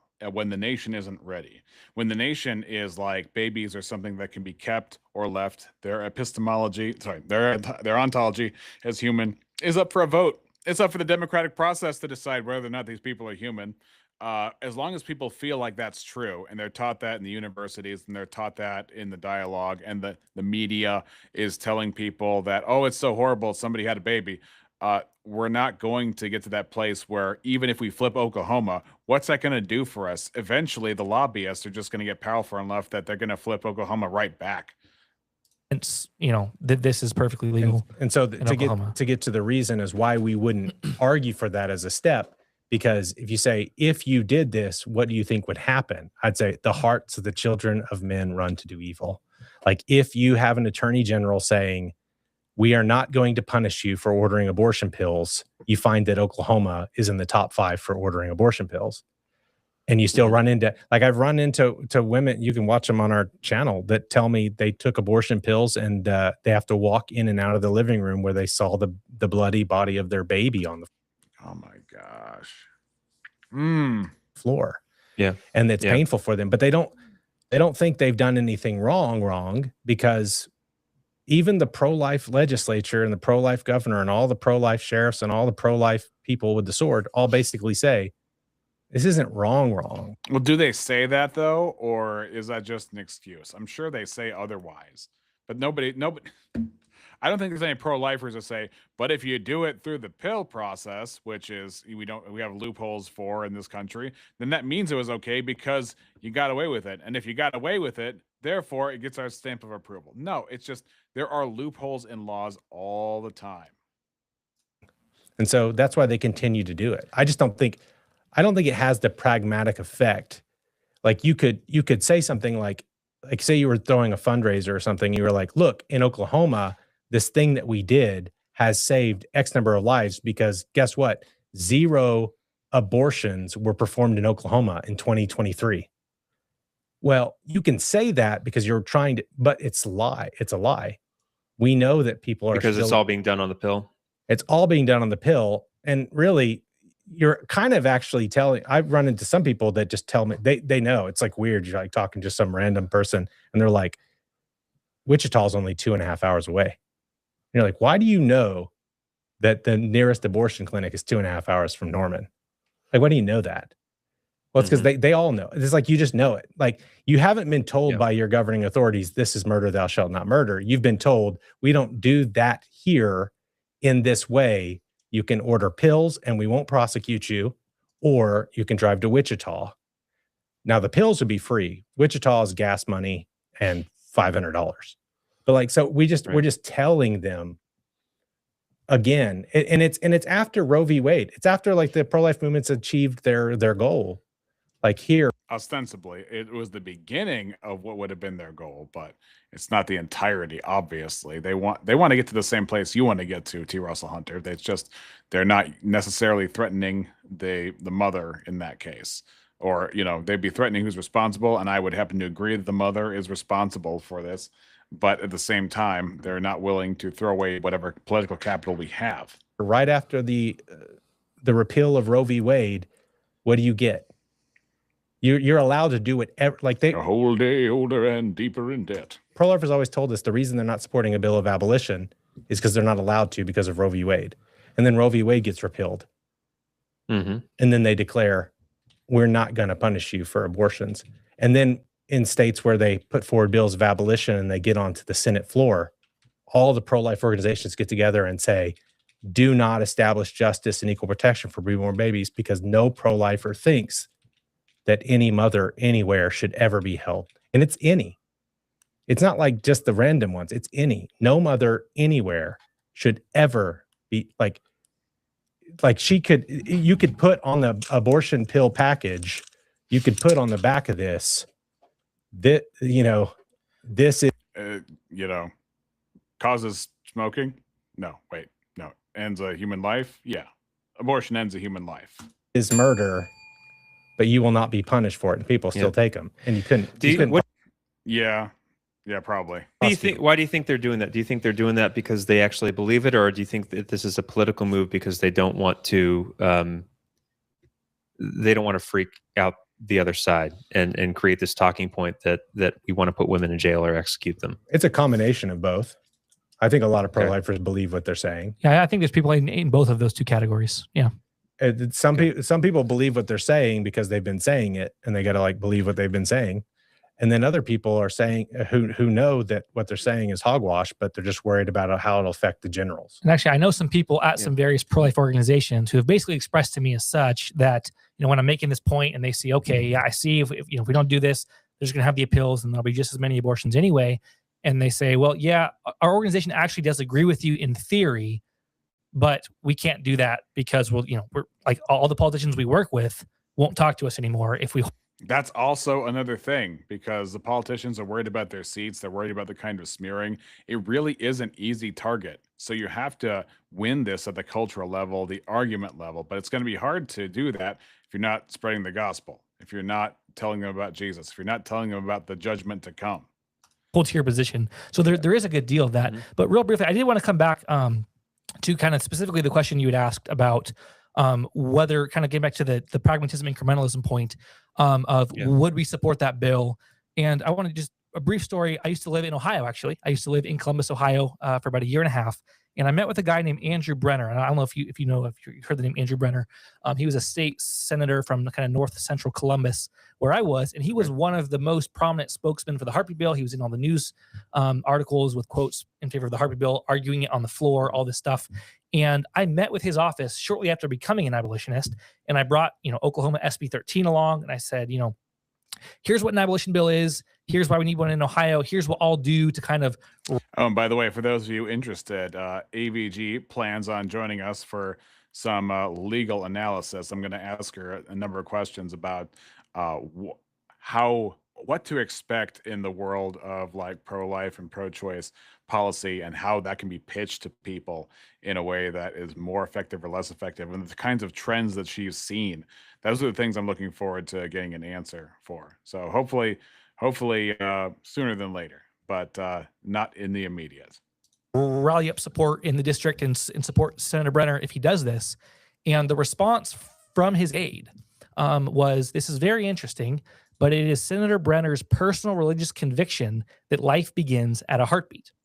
And I think never heard that before. The only place you can learn, again, because the law is a tutor. He didn't learn that from this guy's professing believer, right? You don't learn that from God's word. You don't learn that from science. Everything that we know from theology, philosophy. I gotta say, that is pretty dumb to believe that life begins at heartbeat. What the heck is growing? What the heck is that? Where's the brain coming from? Where are the nerves coming from? Where's the pulmonary and digestive system coming from? Science observation would tell us that that's not true. We know life begins at fertilization, but because when you argue on the floor of the Senate with tears in your eyes and passion that we need to protect these babies because life, the first sign of life is the heartbeat, and this is when we need to be protecting babies. Again, the law's a tutor, so you begin to internalize that, and that's the impact of compromising from your foundation for the sake of this is what we can get past right now. When you compromise your foundation, that's how you're tutoring yourself as someone arguing for it. That's how you're tutoring the culture. And so if we were to say, again, back to I'm self-taught, your specific example of either there would be a carve out for the mother, which is what we have, or there was a small penalty for the mother, we're tutoring. And look, AVG, the average female debater, has joined us with her legal expertise. Hello. Can everybody hear me? I can hear you. Cool. Chat. What are we talking about right now? Okay, so never mind this guy's fish-like face at this moment. So he right looks now, like Parker somehow.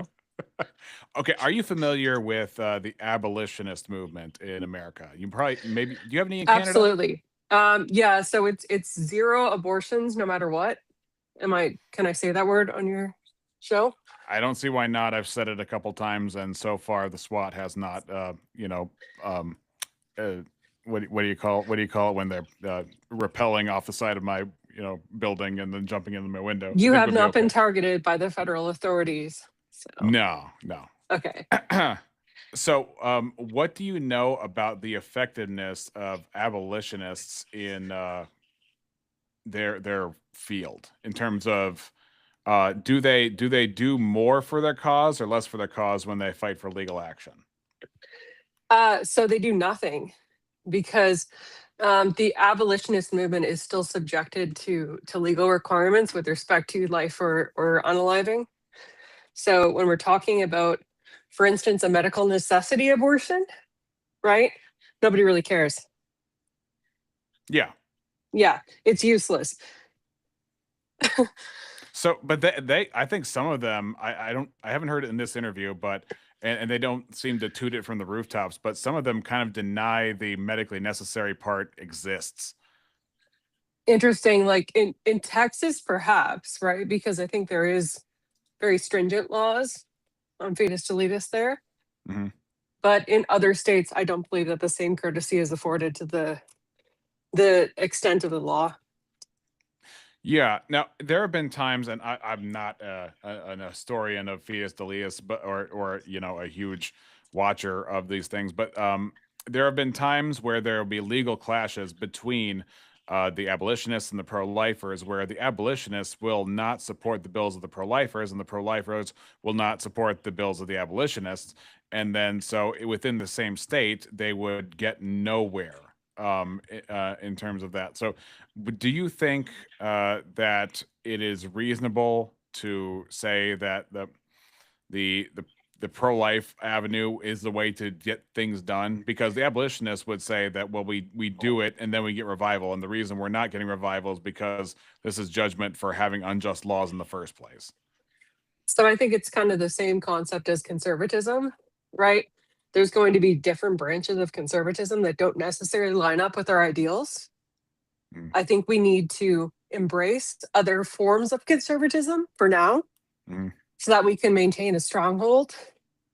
And then you can decide, once that stronghold is achieved, who exactly are we going to support? Because right now the battle is against the degens on both fronts. But my contention is that the degens make hay off of a poor strategy, or at least the strategy, while they own the media, while they own academics, while they own much of the narrative of victimized women or some 12-year-old who got pregnant tragically or something like that. They can always pull that out and say, look at what these guys are going to do to those poor women. And then in the meantime, I agree that there's a lot of pro-lifers who should be doing what they're not doing. They have the opportunity and they don't pull the trigger to, well, I shouldn't say that. They don't actually take action to do it when they can. But at the same time, I think incrementalism has its merits in overall political strategy over, say, what some might call accelerationism at this point. Yeah, absolutely. It's just not helpful, right? Because as you pointed out, there's already a divide between abolitionists and pro-lifers. And the ground that they need to achieve, especially in liberal states, is immense, right? So having a difference of opinion on certain things, such as medically necessary abortions, is going to be the sticking point, in my opinion. What would be the difference? At some point, it was brought up, there was a difference between there's a selling of the pill, there's the buying of the pill, and then there's the taking of the pill. And they were trying to draw lines of where would the punishment land. And do you see a future with the way politics are right now, where if we make the taking of the pill punishable as a murder offense, that would fly for very long with the way the chessboard's laid out in America right now? No, and here's why. It's not a recognized abortifacient. So the pill itself stops, it stops ovulation at the get-go. So there would never be, like, for instance, the pill also increases the uterine lining with mucus. That would make implantation difficult for an embryo, right? Mhm. That is impossible with the pill. There's just no ovulation. So unless it was some kind of freak accident, there would be no grounds to say, like, the abortifacient qualities of the pill make it akin to unaliving. There'd be no legal basis to sue or to create restrictive action through force doctrine upon citizens. So, but what if you, like, drank it to death? Like, you just were like, I'm just going to pound myself with alcohol until the poor child is gone. Like, could that be prosecuted, even though it's not an abortifacient by definition, or is it the same problem you would have with the pill? So that would be mens rea, right? Was there an intent to unalive the child? Was that the primary intent, or was the mother just a raging alcoholic? Yeah. Right? And we that need to wouldn't make be a enough. distinction. Right. And that wouldn't be enough for either the pill or the drinking. Well, you need to establish beyond a reasonable doubt, right, that this was the action of the mother, intent on unaliving the child. If you can't establish that, you have a nothing burger in court. So let's say we have a bunch of people taking pills. What would be the most common? Let's say they had intent, but you couldn't prove it. What would be the most common and easiest cover to use? Is it just saying that, well, this was preventative for future pregnancies? I just want to have sex? No, PCOS, so polycystic ovarian syndrome, is like one of the common causes of women that use the pill for non-sexual reasons. Mm-hmm. Sorry, I'm on elliptical for the viewers that want to, why she's so short of breath. I'm getting my workout in. That is right. I'm not asking painful. that tough questions, but I'm definitely asking for information I don't have on top of my head. So yeah, no, that is very painful. PCOS, to my knowledge. So absolutely, that could be a cause. Well, the they'd other have to prove they have it, right? Yeah, they would have to have a doctor's diagnosis and a recommendation that they go on. But if it could be proven that they got it from outside the country and they had no such condition, obviously you'd have to catch them first, which we don't have the level of security state monitoring required to do that in the first place. But even if we had that kind of information to do that, they would have to prove that they have that condition and they got it from a prescription and they didn't get it off the dark web or something. So you can't get PCOS from a prescription. It's a naturally occurring issue with your ovaries. But the it pill, causes though. cysts. Maybe I'm confused. Yeah, but like, maybe I'm confused. How much could they legitimately get from condition? Yeah, it is. But how much could they legitimately get from an offline seller, for instance? Like, what, 3 months and then they're gonna go back to Mexico? I don't know. I've never been in that position. That's why I stand here ignorant. That's why I'm calling for help. Phone a friend. I can pull the audience. I can do 50-50, but yeah, I mean, I've taken the pill legally from 16 to 34 ish. I took the pill. So, but I took it under advisement from my doctor because I had like pain issues and also acne. So sure. Yeah. Yeah, no, yeah, and that's what makes it so ambiguous is the multi-applicational aspect of these pills, and it provides a pretty good smokescreen. It sounds like. Well, it messes with your hormones. I'll tell you that. Like when I went off it, I didn't have acne problems, but the pain was brutal. And then obviously, once you're a woman in your mid-30s, I don't need to tell anybody that like your time for procreation is reaching a close. So there's certain desires, right? that naturally biologically get after it that are kind of uncomfortable. So yeah. So let me ask you this. If you were in a scenario where, and I'm going to ask you the vice versa questions here. Let's say that the pro-life lobby hired you to do PR in such a way as to rejuvenate or revitalize a post-Roe pro-life movement where people feel like it's mission accomplished, but there's still more to be done, and also people are feeling like there's not a whole lot of pressure within the pro-life movement to do a whole lot more because it feels like the cash cow's gone and it feels like we just keep saying, well, we'll just do increments and increments. How would you try to thread the needle for the pro-life movement from where we're at to where we need to be versus the abolitionists? Yeah, so I've always taken a pretty clear stance. Like, medically necessary abortions are fine, provided that your priest is fine with it, right? I'm obviously Orthodox Christian. Mm-hmm. I would need to consult with my priest, even if it was deemed medically necessary. But other than that, I don't really feel like we need to draw distinctions. Like, it's an unpopular opinion, but in certain circumstances where the woman became pregnant of no will of her own, right? Mm-hmm. I don't think that abortion really helps the issue. Like, give the kid up for adoption. You mean on a? Oh yeah, give it up for adoption. Yeah, right. Yeah, like, it's horrible, right? No woman deserves to be in that circumstance, but that doesn't change that it's a life. No, one of my friends who was big in the pro-life movement, he was saying that he used the analogy. Let's say a dictator captured you and put you in front of a kid and tried to force you to unalive the kid. And then you had the choice of your own free will to obey or disobey the dictator. But what you didn't have was the choice to just walk free, right?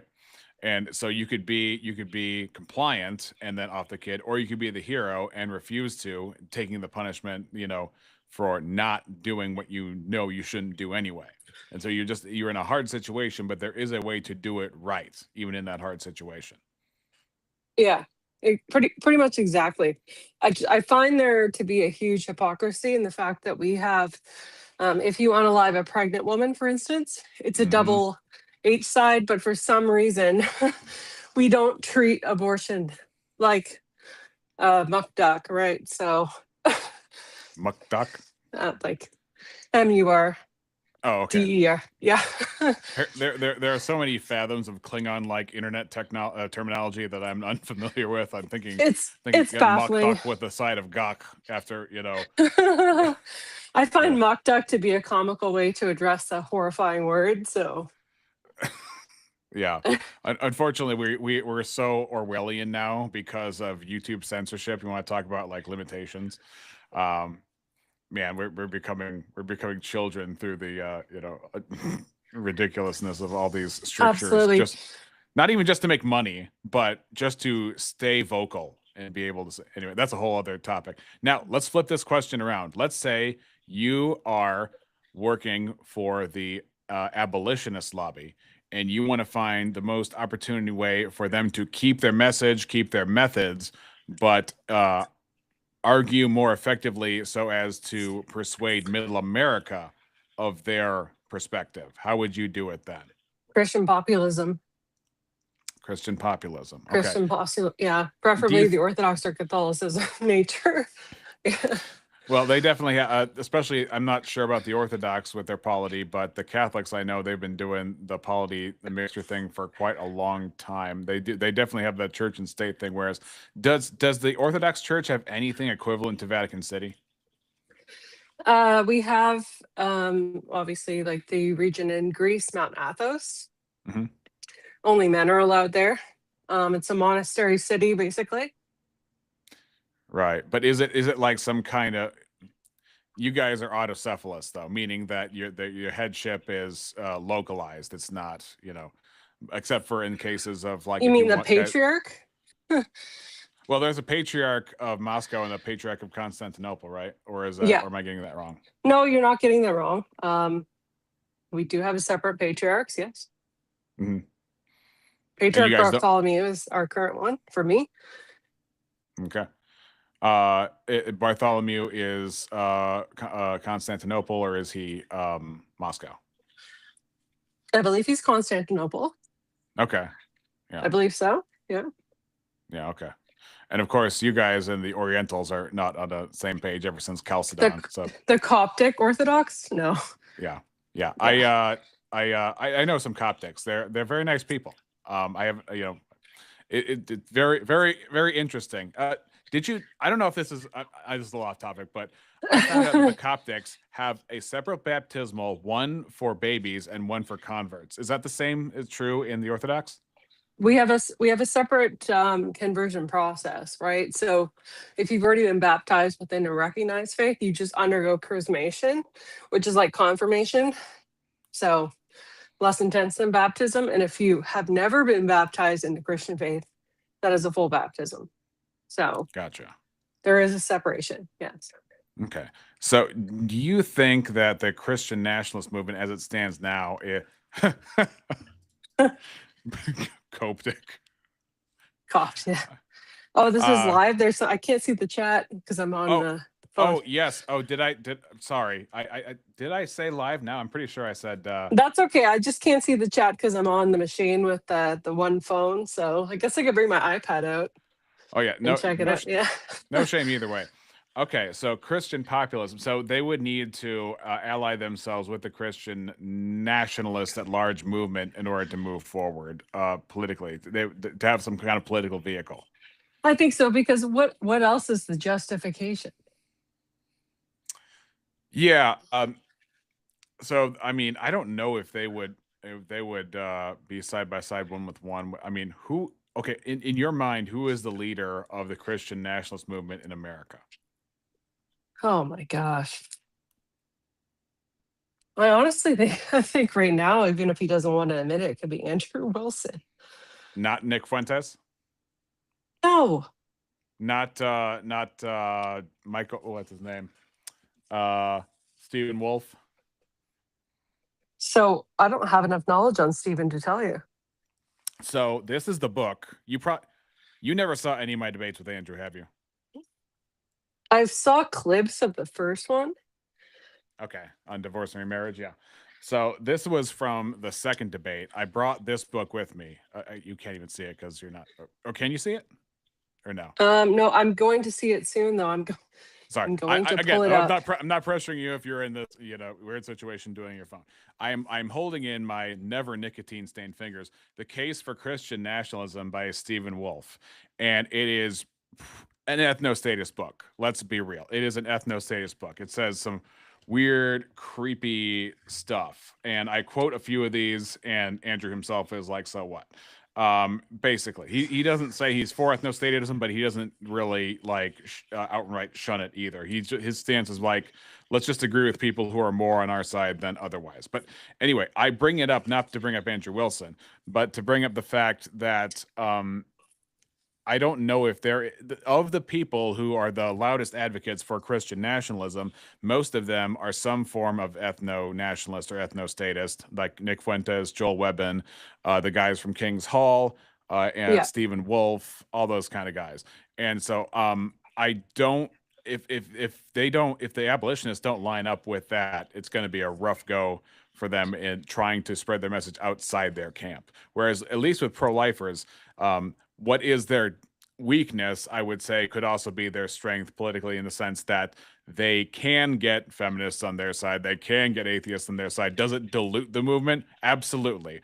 But does it also happen to, I would argue, numerically save more babies? I think that would make a lot of sense. I think that's true. Yeah, well, so there's two components of the nationalist movement that obviously support that. And number one, I'm going to address nationalist, right? Because I think that's the first point, because it does kind of unify Christians. Obviously, in terms of nationalism, we aren't interested in having immigrants like fulfill the population criterion, right? So regardless of what branch of Christianity you're a part of, I think most Christians can agree that like we should have more babies, right? The birth rate's on the decline. Good for that. The secondary component is obviously the Christianity branch. Mm-hmm. Most Christians, at least devout ones, are against abortion. So abolitionism isn't that hard of a stretch. It's just, it is the most extreme viewpoint. But I think with Christianity being imposed as a national faith, it could be easier. Well, so that's interesting. So let's say you are on the advisory board for people who want to push Christian nationalism and want to put out, as Andrew would say, the propaganda for it in order to pitch it to an otherwise lukewarm, secularist, or Christian and name only kind of nation. How would you go about that? Well, number one, propaganda, right? So what is the current setup in society doing for you? In truth, most people are unhappy with their circumstance, right? So you already have a bit of advantage there. Number two, community. In the age of individualism, Christianity and church in general does provide a sense of community that is not met in secular sectors. And then the third thing would be emphasizing life in a birth rate crisis, right? True. That will be a persuasive point, I think, for many people who are at least logical in nature. Right. And the emphasis would not be what your phenotype is, but your actual legal status within the nation, right? Correct. Yeah, I don't believe on like superior races. I don't think that's a thing. So yeah, and you probably don't believe in ontological belonging, like you're breaking some kind of rule by associating in any way or fraternizing with somebody who doesn't share your precise phenotype. No, I view all life as a creation from God. Yeah. Now, new propaganda, would it be pointing towards talk to your priest, talk to your Orthodox priest in your case? I mean, in part, but I think we need to get the message out first to cause that desire. Like the Orthodox Church has seen a great surge in the past year and a half. Mm-hmm. I think it's largely due to what people have seen as a corruption of society. WARs are on the rise. Degeneracy. Oh, you can't say that word on YouTube either.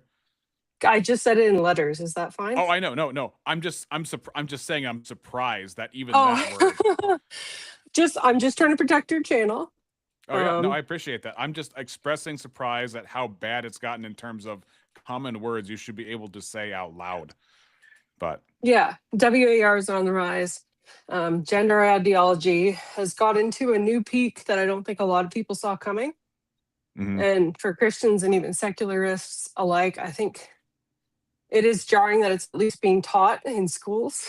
Like it's fun to have that, right? Everybody's entitled to their own belief in a free democratic society. By no means is it George Orwell's 1984, but at the same time, it's rather jarring that it's being taught just as a general rule. And so I think people now need Christ more than ever. Absolutely. Yeah. And though you and I may disagree on exactly how that looks like, we can definitely agree that they need to come to the triune God of the Bible. They need to understand that their life is not their own, and they have if those who are in Christ have been bought with a price, and those outside of Christ will face justice. Correct. And hello, Missing Mod. I see you're still watching. Hey, Missing Mod. Good to see you. We also had a rare appearance by the Kangaroo Man here, Kieran. He hopped along.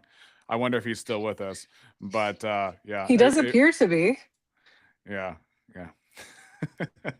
That's Faye. Anyway,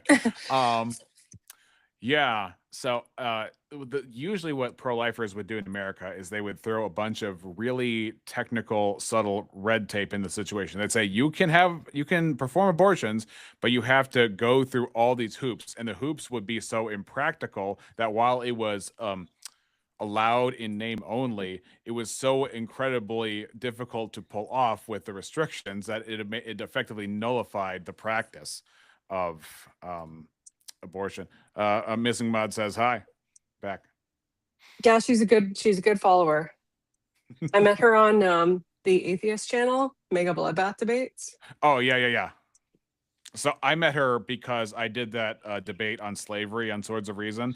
She was friends with a guy named Aidan Linden, who does a lot of history and politics stuff from actually he's a Canuck as well. And so he we had that debate. It was cordial, it was respectful, it was I would argue, well, maybe let's put it this way, it was of a more collegiate nature than some of the Swords of Reason debates. It was so formalized, you could say. Well, maybe formalized is too strong, but Trench Deacon came up and complained that I didn't threaten to stomp his head. So that tells you something. But anyway, yeah, missing Mod, Breakfast Taco. By the way, I saw your appearance finally through Jared Speaks on Breakfast Tacos, and it's like you didn't even have to barely do anything. He just collapsed. Oh yeah, that was the funny part, because I actually cannot do apologetics debates. Like, I'm a catechumen, right? And a woman. Yeah. So I just asked him questions. He couldn't answer any of them, and he crashed out. It was the best thing. And then he has the tantrum to claim that was the fastest deconversion I've ever done. And I was like, what are you talking about, dude? Literally nothing happened. It's like you saw your opponent, you tripped on your shoelaces, and then you said, I win. Yes. Yeah, so I enjoyed that. That was just an on the fly. Honestly, some of the best things happen on the fly in the YouTube space. Very like I true. just reviewed the same debate everybody had reviewed this evening, and I got 40 new subs. So Wow. yeah, we got like over 1,000 viewers in total. Dude, that's pretty cool. Okay, yeah, because you were doing the Rachel Wilson versus Brian Shapiro debate. Right. I'm thinking Ben Shapiro's like, well, now at least I'm not the most famous Shapiro that people take shots at. Yeah. So I can live on that tonight. Rowdy Gowdy says, yo, dude, hope your day has been sunny. Cheers. Rowdy, you are one of the most positive guys that lives in a very cold climate. So for that, you get the bell. Thank you so much, Rowdy Gowdy.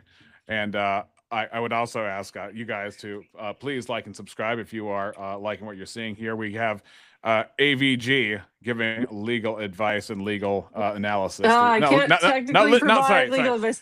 Sorry, yeah. not legal advice. Like Ray Molly says, she is not your lawyer. She is a lawyer, well, a paralegal or whatever you want to call it, but she is not your lawyer.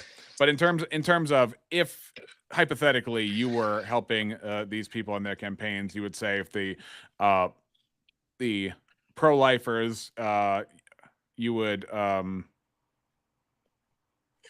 forgot your answer, because your abolitionists you'd say pair it up with the nationalism, and the pro-lifers you were saying what again?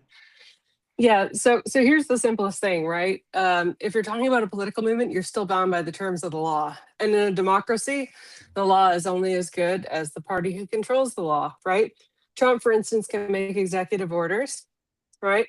The Canadian Prime Minister can also make emergency orders. Mm-hmm. And they can also, appeal for the revisions of legislation. So what I recommend is this: no matter where you stand on the scale, the idea is to gain control of the majority party and to propagate your ideals. If that's Christian populism, that makes abolitionism a lot easier. And if it's pro-life, well, Christian populism already does that for you. In either circumstance, Christian populism would be my recommendation. Okay. So it's not impossible. Like Iran in the 1970s, right? Relatively liberal. Now they're full Muslim. Well, that's because the CIA came in, I think, if I have that correct, right? And did a little work after the Iranians wanted to nationalize their oil, thus taking away the incentive of both the English and the Americans to protect said oil from the Russians, who, if the Russians came in at that time and took over Iran, they would have 60% of the world's available oil at that time. So hopefully through peaceful means, we can do something a little bit we will use the Force doctrine if we need to, you never know. The dark side of the Force doctrine always wins. Anyway. So good.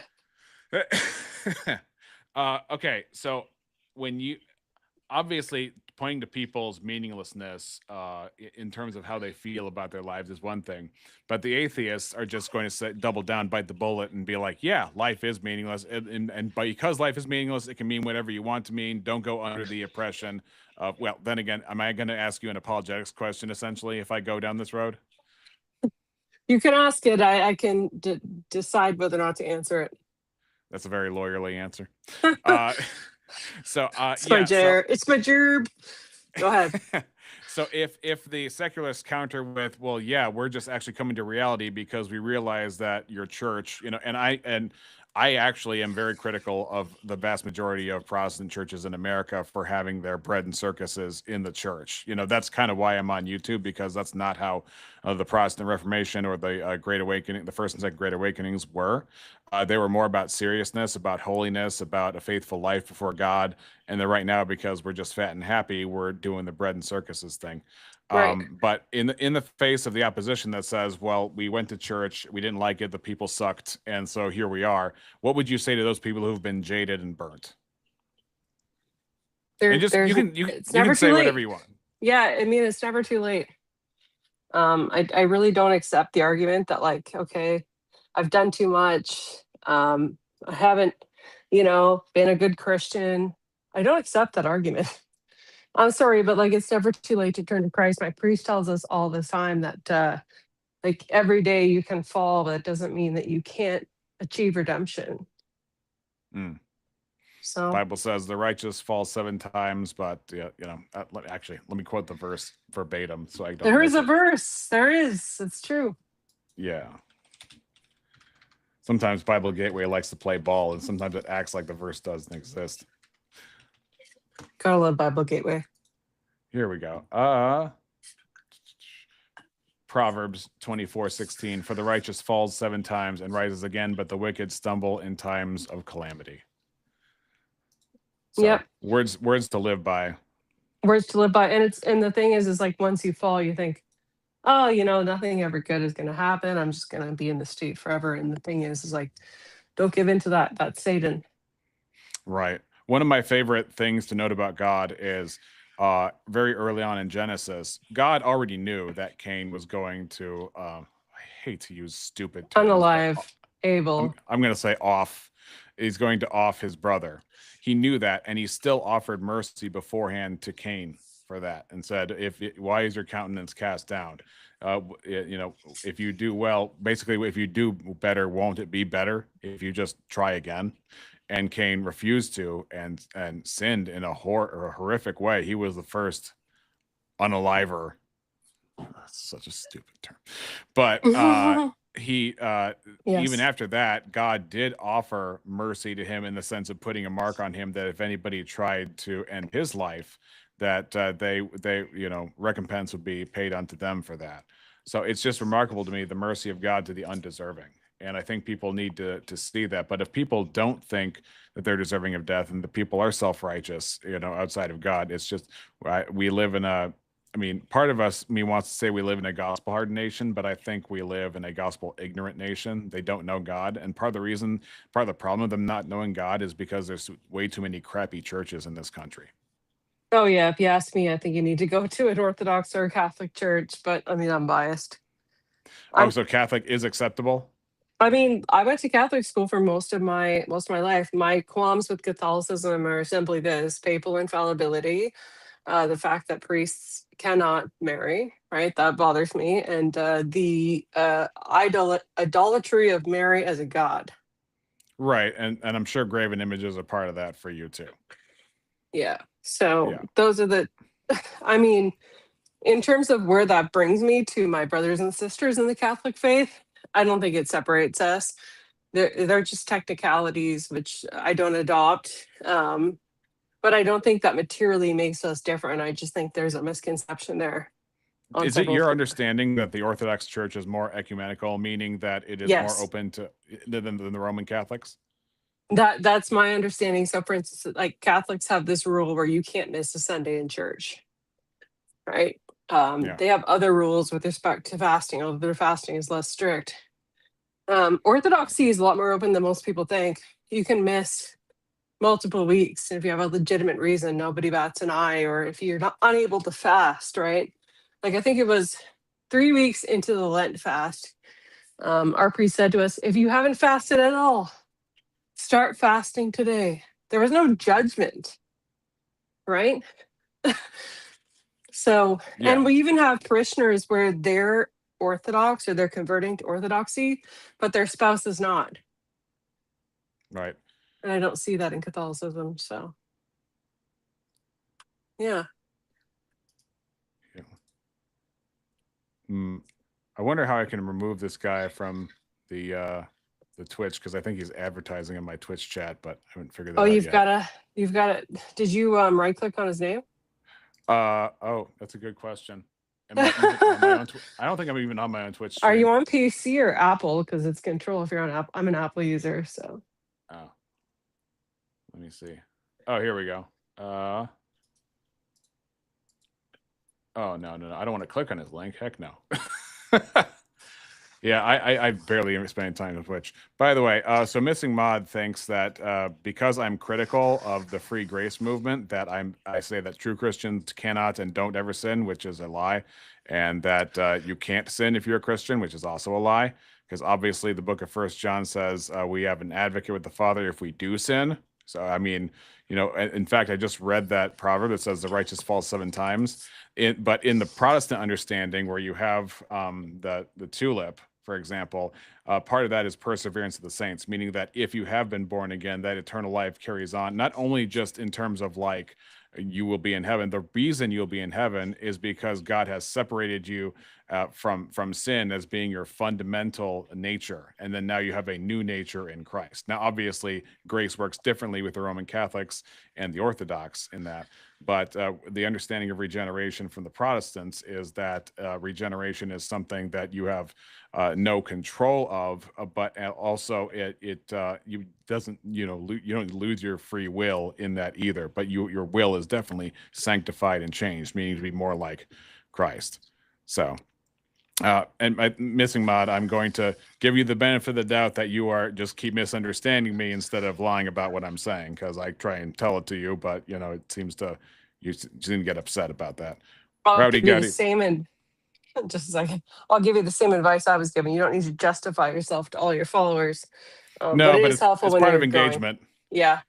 100%. It's part of the engagement game. And of course, Rowdy Gaddy says, looks like Jonah Hill fell off. What? Oh, he's talking about. He does look like skinny Jonah Hill, right? Jonah Hill with Ozempic. Oh, man. Well, Jonah Hill got addicted to meth. Is that a compliment when you say someone's on Ozempic, or are you calling them, a cheater or flabby? Well, I mean, it means that he's got money, but it also means that he used it for the wrong things. Rowdy Gaddy says the goalie from Big Green Soccer. I don't know who the goalie from Big Green Soccer movie is, or is this the catcher from Sandlot?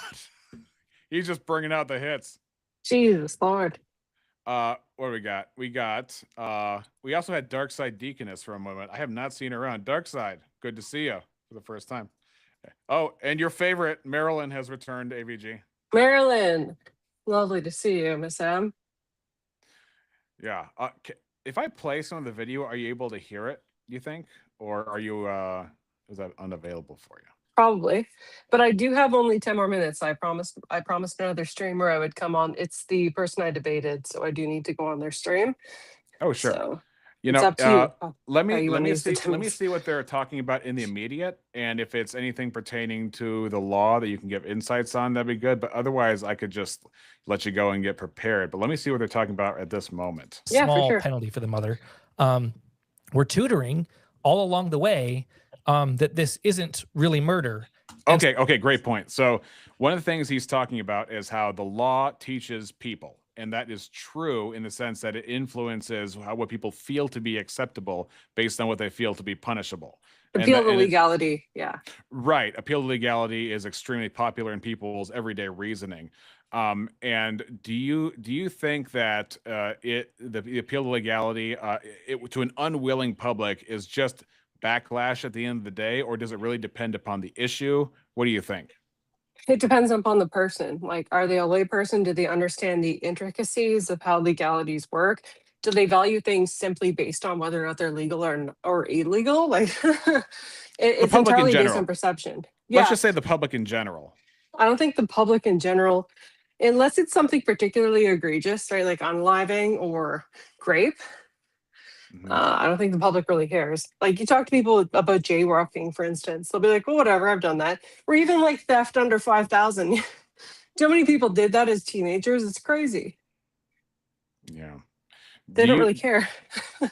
So, but you would say that the best strategy would typically be lay the groundwork through propaganda before doing the top-down push, right? Correct.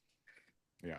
I don't think the abolitionists have the resources to do that, or the Christian nationalists. In fact, the Christian nationalist name is so associated with anti-J and all this kind of really cringe stuff that I think it's hard to get them out of their own way. I'm trying to think of somebody who is a avowed Christian nationalist, not Christian populist, but Christian nationalist, who has not expressed something anti-J and has a considerable following, and nothing's coming to mind. Well, and beyond that movement, right? Like pro-life, right, is what most people associate with anti-abortion. How can you be pro-life when you are fine sacrificing the life of the mother? It's something that's like commercialized messaging wise, right, within the public's mind frame. Mm-hmm. So I really don't see how it can be persuasive, to be fair. Right. Let me see. So I wouldn't call it even a step in the right direction were we to pass that. I would call it a step in the wrong direction, because you're once again imprinting in people's minds, this is not murder. Okay, so what they're saying is, if you have, say, a heartbeat law, you're teaching the public that it's not human until a heartbeat, or that it's okay if there's no heartbeat, and people will understand it that way. Do you think that there's weight and legitimacy to that objection? Yeah, I mean, sort of, because there'll be people that will say, like, okay, obviously there's going to be repercussions and they're going to act accordingly. But for people that hold like an objective moral belief based on Christianity, I don't think they're going to care. Yeah, I agree. There's something to it there, but I also don't think that incrementalism is a evil or dumb compromise in every case, or maybe even in most cases. Yeah, it's too subjective, right? It's entirely based on held belief, which varies from individual to individual, religion to religion. Right. Yeah. Right. And, you know, the population in general, I think, is just changing so much. I think because of the internet, there's so much of a variety of schools of thought now that it's even hard to poll how people are going to go in one direction. You might be able to say such and such is part of this party or that party, but that's only because there's really two options. But within these big tents, there's a whole lot of divisions and splits. So anyway, AVG, I know you got another stream to get you. I don't want to hold you up. So please shill your stuff and let everybody know where they can find you and what's coming up for you. Thank you for examination. Yeah, it's at capital AVG, lowercase female debater. I have a stream coming up on Narcan usage. Another stream, hopefully, on whether or not marriage is a good deal for men. And another one on antinatalism being the devil. So join me on my show. And tomorrow I should be on Fatties on Thursday. Awesome. At 5 p.m. EST. So catch me there. How about that? Awesome. Thanks for your exam for having me. Yeah. Have a great night. You too, sir. God bless. God bless. And so if you're going to get to that end goal in 50 years, however long it actually takes. Oh, that was nice. You've got to be saying the true thing all the way. You've got to be being consistently Christian, consistently true, as harsh, as unpolitically popular, and as much as it may hurt, you know, the chances for Republicans to get a majority or whatever the reason. If you back away from speaking the truth all the way through, you're not even moving in the right direction, in my view. Yeah, and the Republican situation, I would disagree that the pro-life movement isn't doing that. I mean, me and everyone else I know in the pro-life movement will say that life begins. So to address Missing Mod, she says she was going to take off. She says it's literally not possible for me to be around without getting triggered, so I'm going to take off. Have a good stream. I mean, I cannot talk about a gospel that doesn't free you from sin and in good conscience. I would be compromised in that point. So I'm not trying to offend anybody or send anybody off, but there's no point in me being here if I can't say what is true, even if it's offensive, you know. So good luck, Missing Mod, says Marilyn. I don't know. I'll let Marilyn interpret her own tone of what good luck means. A conception with that fire, and that abortion is murder. But then you undercut that in the law. Except for that one. I never actually made a comment on the fate of Missing Mod after this life. I've never done that, of where she's going to end up or anything like that. I never even told her whether she knew God or not. It's just, you know, I'm reading the verses, I'm saying what they say, and then she's misinterpreting me or misapplying what I'm saying, and then saying that, well, you say we never sinned, or you say you've never sinned. And it's like, that's a total lie. You know, we all fall short every day. We all have sins every single day. But what we're not doing is anything that the Bible says of those who don't inherit the kingdom of heaven as a lifestyle. That one, thing that you witnessed in Ohio with the guy having that weird religious belief. Pro-lifers, I think, have been very loud and unmoving about what abortion is and when life begins. Well, I know, but so one of the things that's just struck me early on in the whole abolition thing was seeing a picture of a guy who is in Texas to support the 20-week fetal pain law that they had going on there, standing and holding a sign that said life begins at conception. So that like encapsulated the pro-life movement for me. Like, this guy believes life begins at conception, yet he's stumping for a law that says we will protect babies only after they feel pain at 20 weeks, when most abortions are happening long before that. But like, this is such a contradictory thing. And I'm not saying anything's wrong with that guy's motives. He's there. He wants to save babies. He wants to serve God. He's doing the best he can. But his sign is completely contradictory. Life begins at conception, but we will not protect you until 20 weeks. So there's this sort of like contradictory thing. But I think for abolitionists, I tend to agree with that statement in isolation. Must move away from them. Sins. Yes, you. One explanation for repentance, which is essential, because it's the first word of the gospel. It's the first word said by John the Baptist in his ministry. Repent, for the kingdom of heaven is at hand. It's the first word said for Jesus in his ministry. Repent, for the kingdom of heaven is at hand. It was also the words of Peter towards a crowd in the second chapter of Acts, where he says, repent, each one of you. For I can't do that exact one right off of the bat, but I'm going to go Acts chapter 2. Repent and be baptized, every one of you, in the name of Jesus Christ for the forgiveness of your sins, and you will receive the gift of the Holy Spirit. For the promise is for you and for your children, for all who are far off, everyone whom the Lord our God calls to himself. So repentance is throughout the word of God as a necessity for coming to God aright. You cannot have both God and your sin. and this That doesn't mean you're sinless, but you cannot coddle your sin. You cannot have sin reign in your mortal body. God must be the one who reigns in your body. made this kind of argument, Mind, soul, and strength. it only holds weight for abolitionists. But when you were putting it forward, you're like, you had the opportunity to pass this law and write into your law this special sort of dispensation for mothers. I immediately, and I was thinking about, I was trying not to interrupt because I have, a problem. Just like, I want to be sitting in the coffee shop, just going back and forth, speaking over. But I realize we're trying to be consumable by people. But I'm thinking to myself, like, I would, like, personally, and I believe this is best, but I don't think it holds weight in our world. I personally would not write or support a law that I thought from scripture God was clear in saying he hated it. Like, I would not want God to be opposed to the law that I wrote. Even if I thought or was shown, like the devil himself came in and said, I've got all these studies that show how many lives you'll save and how pragmatic and how good this is. It's going to curtail it to this number, whatever. The wise people of the world came in and said, you're going to save a lot of lives if you just write into this bill something like the rape exception, or you write into this bill an ageist thing, like after Ew, a ginger. Hey, Rowdy, are you the Clayton Bigsby of gingers? certain point. Like, this is going to save a lot of lives, but I want you, Governor, to sign this bill if and only if it allows immunity for mothers.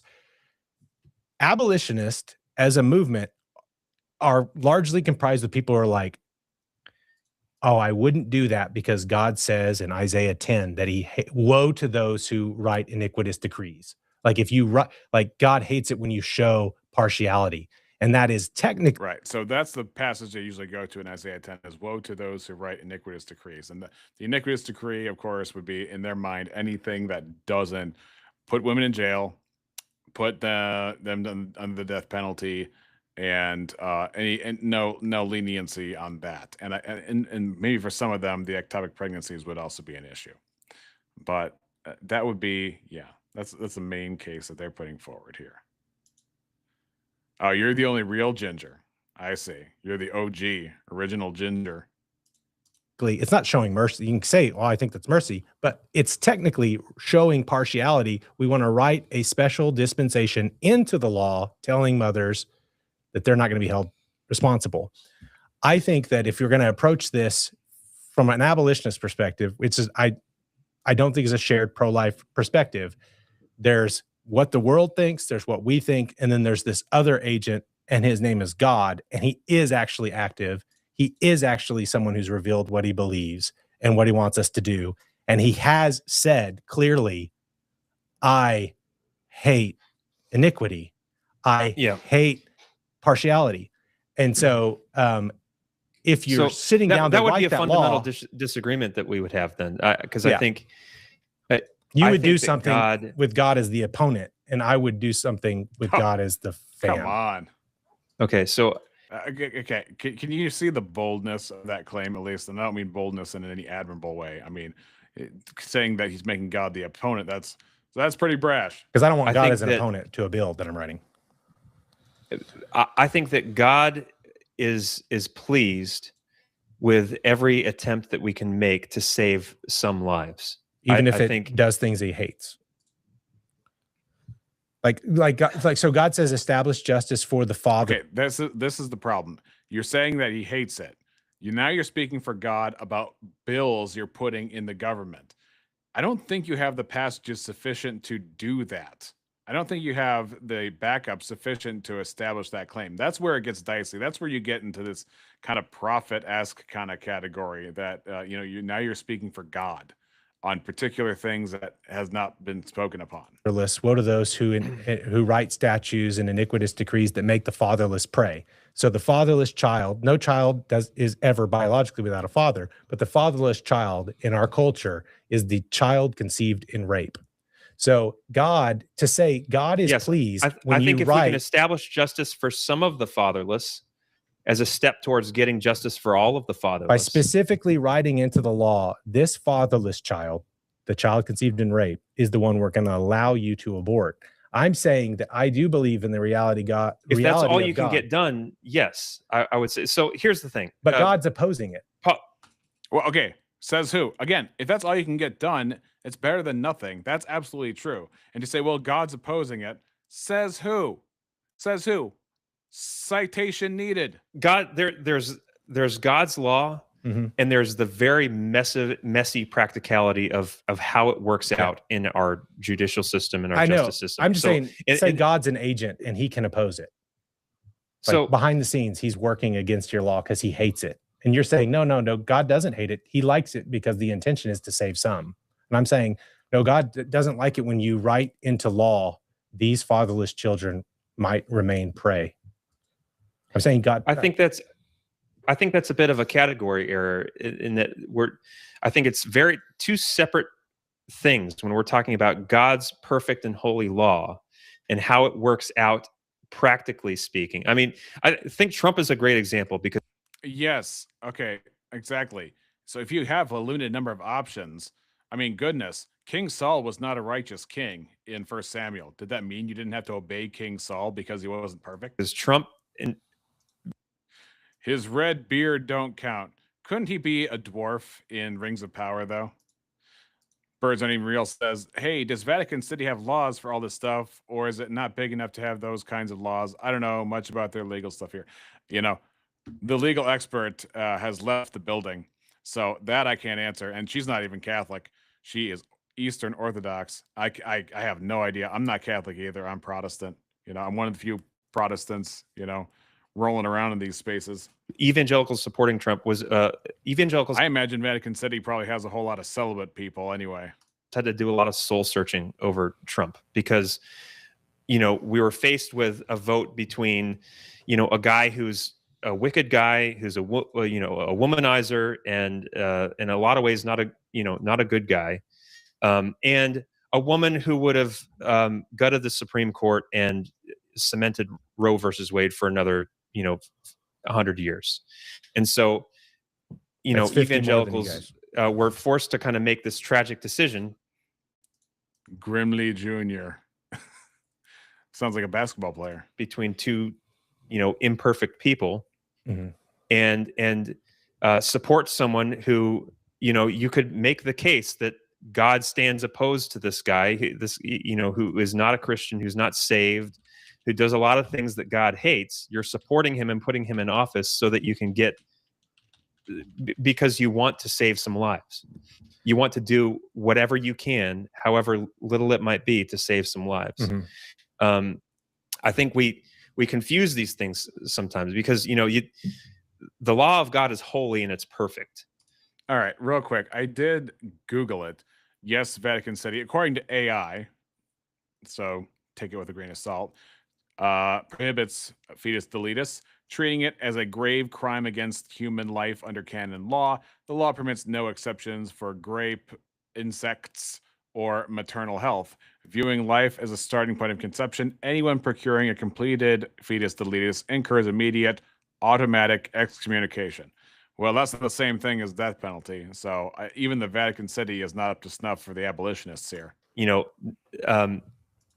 as soon as you try to translate that, you know, Birds, I think Malta, the island of Malta, the island nation of Malta, might have laws that are similar to Vatican City, if not dead on, because it's pretty much totally Catholic without any of those Western Enlightenment things going on here. Let's see, what are Malta's abortion laws?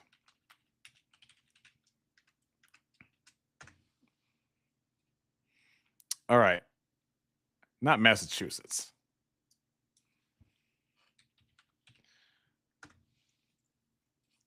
So Malta has the most restrictive fetus deletus laws in the European Union, technically maintaining a near total ban where all terminations were historically criminalized.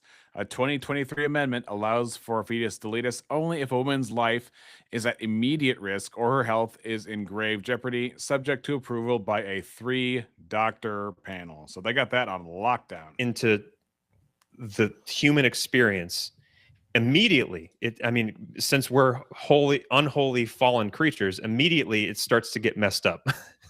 And there's going to be imperfections, and we're going to fall short in various ways. Agreed. If I'm choosing between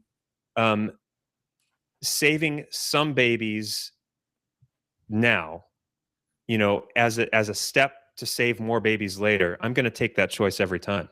Yeah. You know, same thing with, you know, Wilberforce was always frustrated with the incrementalism that he saw. I mean, he talked about how angry and frustrated he was with, like, he wanted slavery gone, abolished, and rightfully so. He said the incrementalists were the ones who kept it from being abolished for those 20 years that he wrote those bills. That said, he still, you know, in spite of his frustration, he's okay. So you see this face? He said the incrementalists were the ones who kept it from being abolished for those 20 years that he wrote those bills. That said, he's still, you know, see that face? Okay. So the reason he's making that face is because T. Russell Hunter, the ginger in question, has been a longtime studier of William Wilberforce and often uses William Wilberforce as his model of how to defeat fetus deletus in the legal realm. And for those of you who don't know, who live under a rock, William Wilberforce was an abolitionist of slavery in both the UK and had an effect in the Americas as well. I'm guessing he came to the Americas. I don't remember. I have to do so much research. But the point is, that's why he's like got this game on kind of face, also confused when Joel Berry says that said about William Wilberforce and his opposition to incrementalism, because Wilberforce was an immediatist. He wanted everything now. And because William Wilberforce was victorious, it seems to vindicate his position on that. But I don't know if Wilberforce attacked it from like a spiritual level or not. That's the question. I mean, I get it that he did it rhetorically from a spiritual level, but did he say that we're under judgment from God until we do the exact way that is immediate? Are we doing it? Are we in disobedience for not having done it immediately as opposed to incrementally? That's the question. In spite of his frustration, he still supported those bills that, you know, there were incremental bills that we're not going to abolish slavery right now, but we are going to, we're going to ban, shipping slaves into Europe. Hold on, just real quick. Can keep their slaves, but we're gonna ban shipping them into Europe. Okay, you think Wilberforce supported those that's bills? Not a perfect solution, but it's at least preventing the influx, and it's chipping away at the problem. So I know the problem is I'd say I don't want to interrupt, but then yeah, no, that's okay. I darn near read everything Wilberforce ever wrote. So you got a problem. Like which bill? So what actually happened historically is that Wilberforce put forward a bill to abolish the slave trade, and they voted against it. And he put forward a bill to abolish the slave trade, and they voted against it. And in order to substitute for that, to do something else, to feel like they're doing something, they put forward the Dolben Act to to give more space to the slaves on the ship. And Wilberforce decried it. He wasn't for it. He actually wrote that it was wrong and bad, and that it was a stay of the slave system. And they actually, anytime any sort of even grassroots guy abolitionist said, well, at least we've taken a step in the right direction, Wilberforce and Clarkson and the actual leaders of the abolition of the slave trade movement said, no, this is a marplot. This is a substitute. We don't support this. This is what's keeping it from being abolished. So I know pro-lifers say a lot of stuff about Wilberforce, but it's actually factually not true. Well, so there's a couple different things with Wilberforce and a couple different laws. So that example that you cited of providing more space to slaves on the ship, I think that's a good example of what we've seen in what I oppose in regulating abortion is this idea that we're going to let these people clean up their act a little bit. We're going to let abortionists make abortion safer, make their clinics safer, whatever. That is, I think there's a strong case to be made for opposing that, because that is allowing it to propagate and allowing it to continue because we're making it. Yeah. That's what we say. It up. That's what we say. All pro-life incremental legislation is like. What bill were you saying? There were other laws that not just in Europe but also in the colonies that chipped away at slavery by banning shipments, by banning the capturing of slaves in certain islands. Okay, correct. Yeah. It didn't ban it altogether, but it saved a few people. And here is what he said of those bills. He said, "Let me most seriously," this is quoting from a letter on the abolition of the slave trade, his 1807 Which book. bills? Which bill specifically was he talking about? So all of them here. all of them. So let me most seriously urge on the conscientious deliberations of those who, by their fatal proposal of gradual instead of immediate abolition, dash the cup of happiness from the lips of the wretched African at the very moment when he at last appeared likely to taste it. Let me be forgiven if I speak strongly where I feel so very deeply. It is not only because the gradualists, the gradual abolitionists, have been in fact the only real stay of that system of wickedness and cruelty which we wish to abolish. Though that assertion is unquestionably true, it is trying beyond expression that they, the incrementalists, the gradual abolitionists, should be the real maintainers of the slave trade. And what he was talking about there was an interaction in, I think it was 1792, between him and an anti-slavery gradualist named Henry Dundas. And Wilberforce, like he came year after year after year after year, came with his abolition bill. And then Henry Dundas, the incrementalist, comes in and says, and I won't read it because it's a long quote, but my honorable friends have known that I long entertained the same opinion with them as to the abolition of the slave trade. I agree with Wilberforce. Wilberforce is great. His heart is so pure. He's great, but it should be done gradually. And then he amends it to become a gradual bill. And that bill, I believe the contents were that the children of slaves would be allowed to go free. And I think the slavery conditions would improve. There'd be higher regulations on. And eventually the slave trade would come to an end at such and such date. Right. And he specified a date. Okay, so it sounds like a sunset law he was trying to put together. Anyhow, I think we've covered a whole lot of ground here, but I want to, at some point, move on to another debate where he's talking to, some mustache guy. Let me see if I can find that in the exact, because, oops. Oh, I'm starting to wind down this stream, but the point I want to address here is that there is a legitimacy on both sides. Not only the complaints of the abolitionists here, but also the complaints of the pro-lifers. And I would still tend to side with the pro-lifers because the backlash that comes with the abolitionists that actually sends more children to their graves than otherwise would. It's just not worth the effort that taken to do that. It's not worth, just because we're saying, well, we're standing on principle. And on top of that, any movement that wants to twist scripture in order to garner support and then shame people and put them under a false law that they can't prove exists in the moral realm, I can't actually support a movement like that takes scripture, twists it upside down and says, well, I'm going to speak for God and God doesn't like your bill. It's like, says who? Says who? Chapter and verse. So with that, ladies and gentlemen, I would like to, it's past your bedtime. Unfortunately, it's past my bedtime in terms of like what my body is telling me. You've seen me. I was at VK a couple of weeks ago. I determined that my bedtime would be like 5 to 7 so that I could join the VK panel. But at this point, I definitely want to take it easy. I've fasted for a lot of the day myself. But let me see if now that I'm centered on this, let me see if I can actually do an outro in a way that would make any sense. But guys, thank you so much for showing up. Thank you so much for liking and subscribing. And I'm going to set up a stream for part 3. We're going to introduce a new debate because it's going to hit up on different themes of the same variation. Now, let's see if this works or not.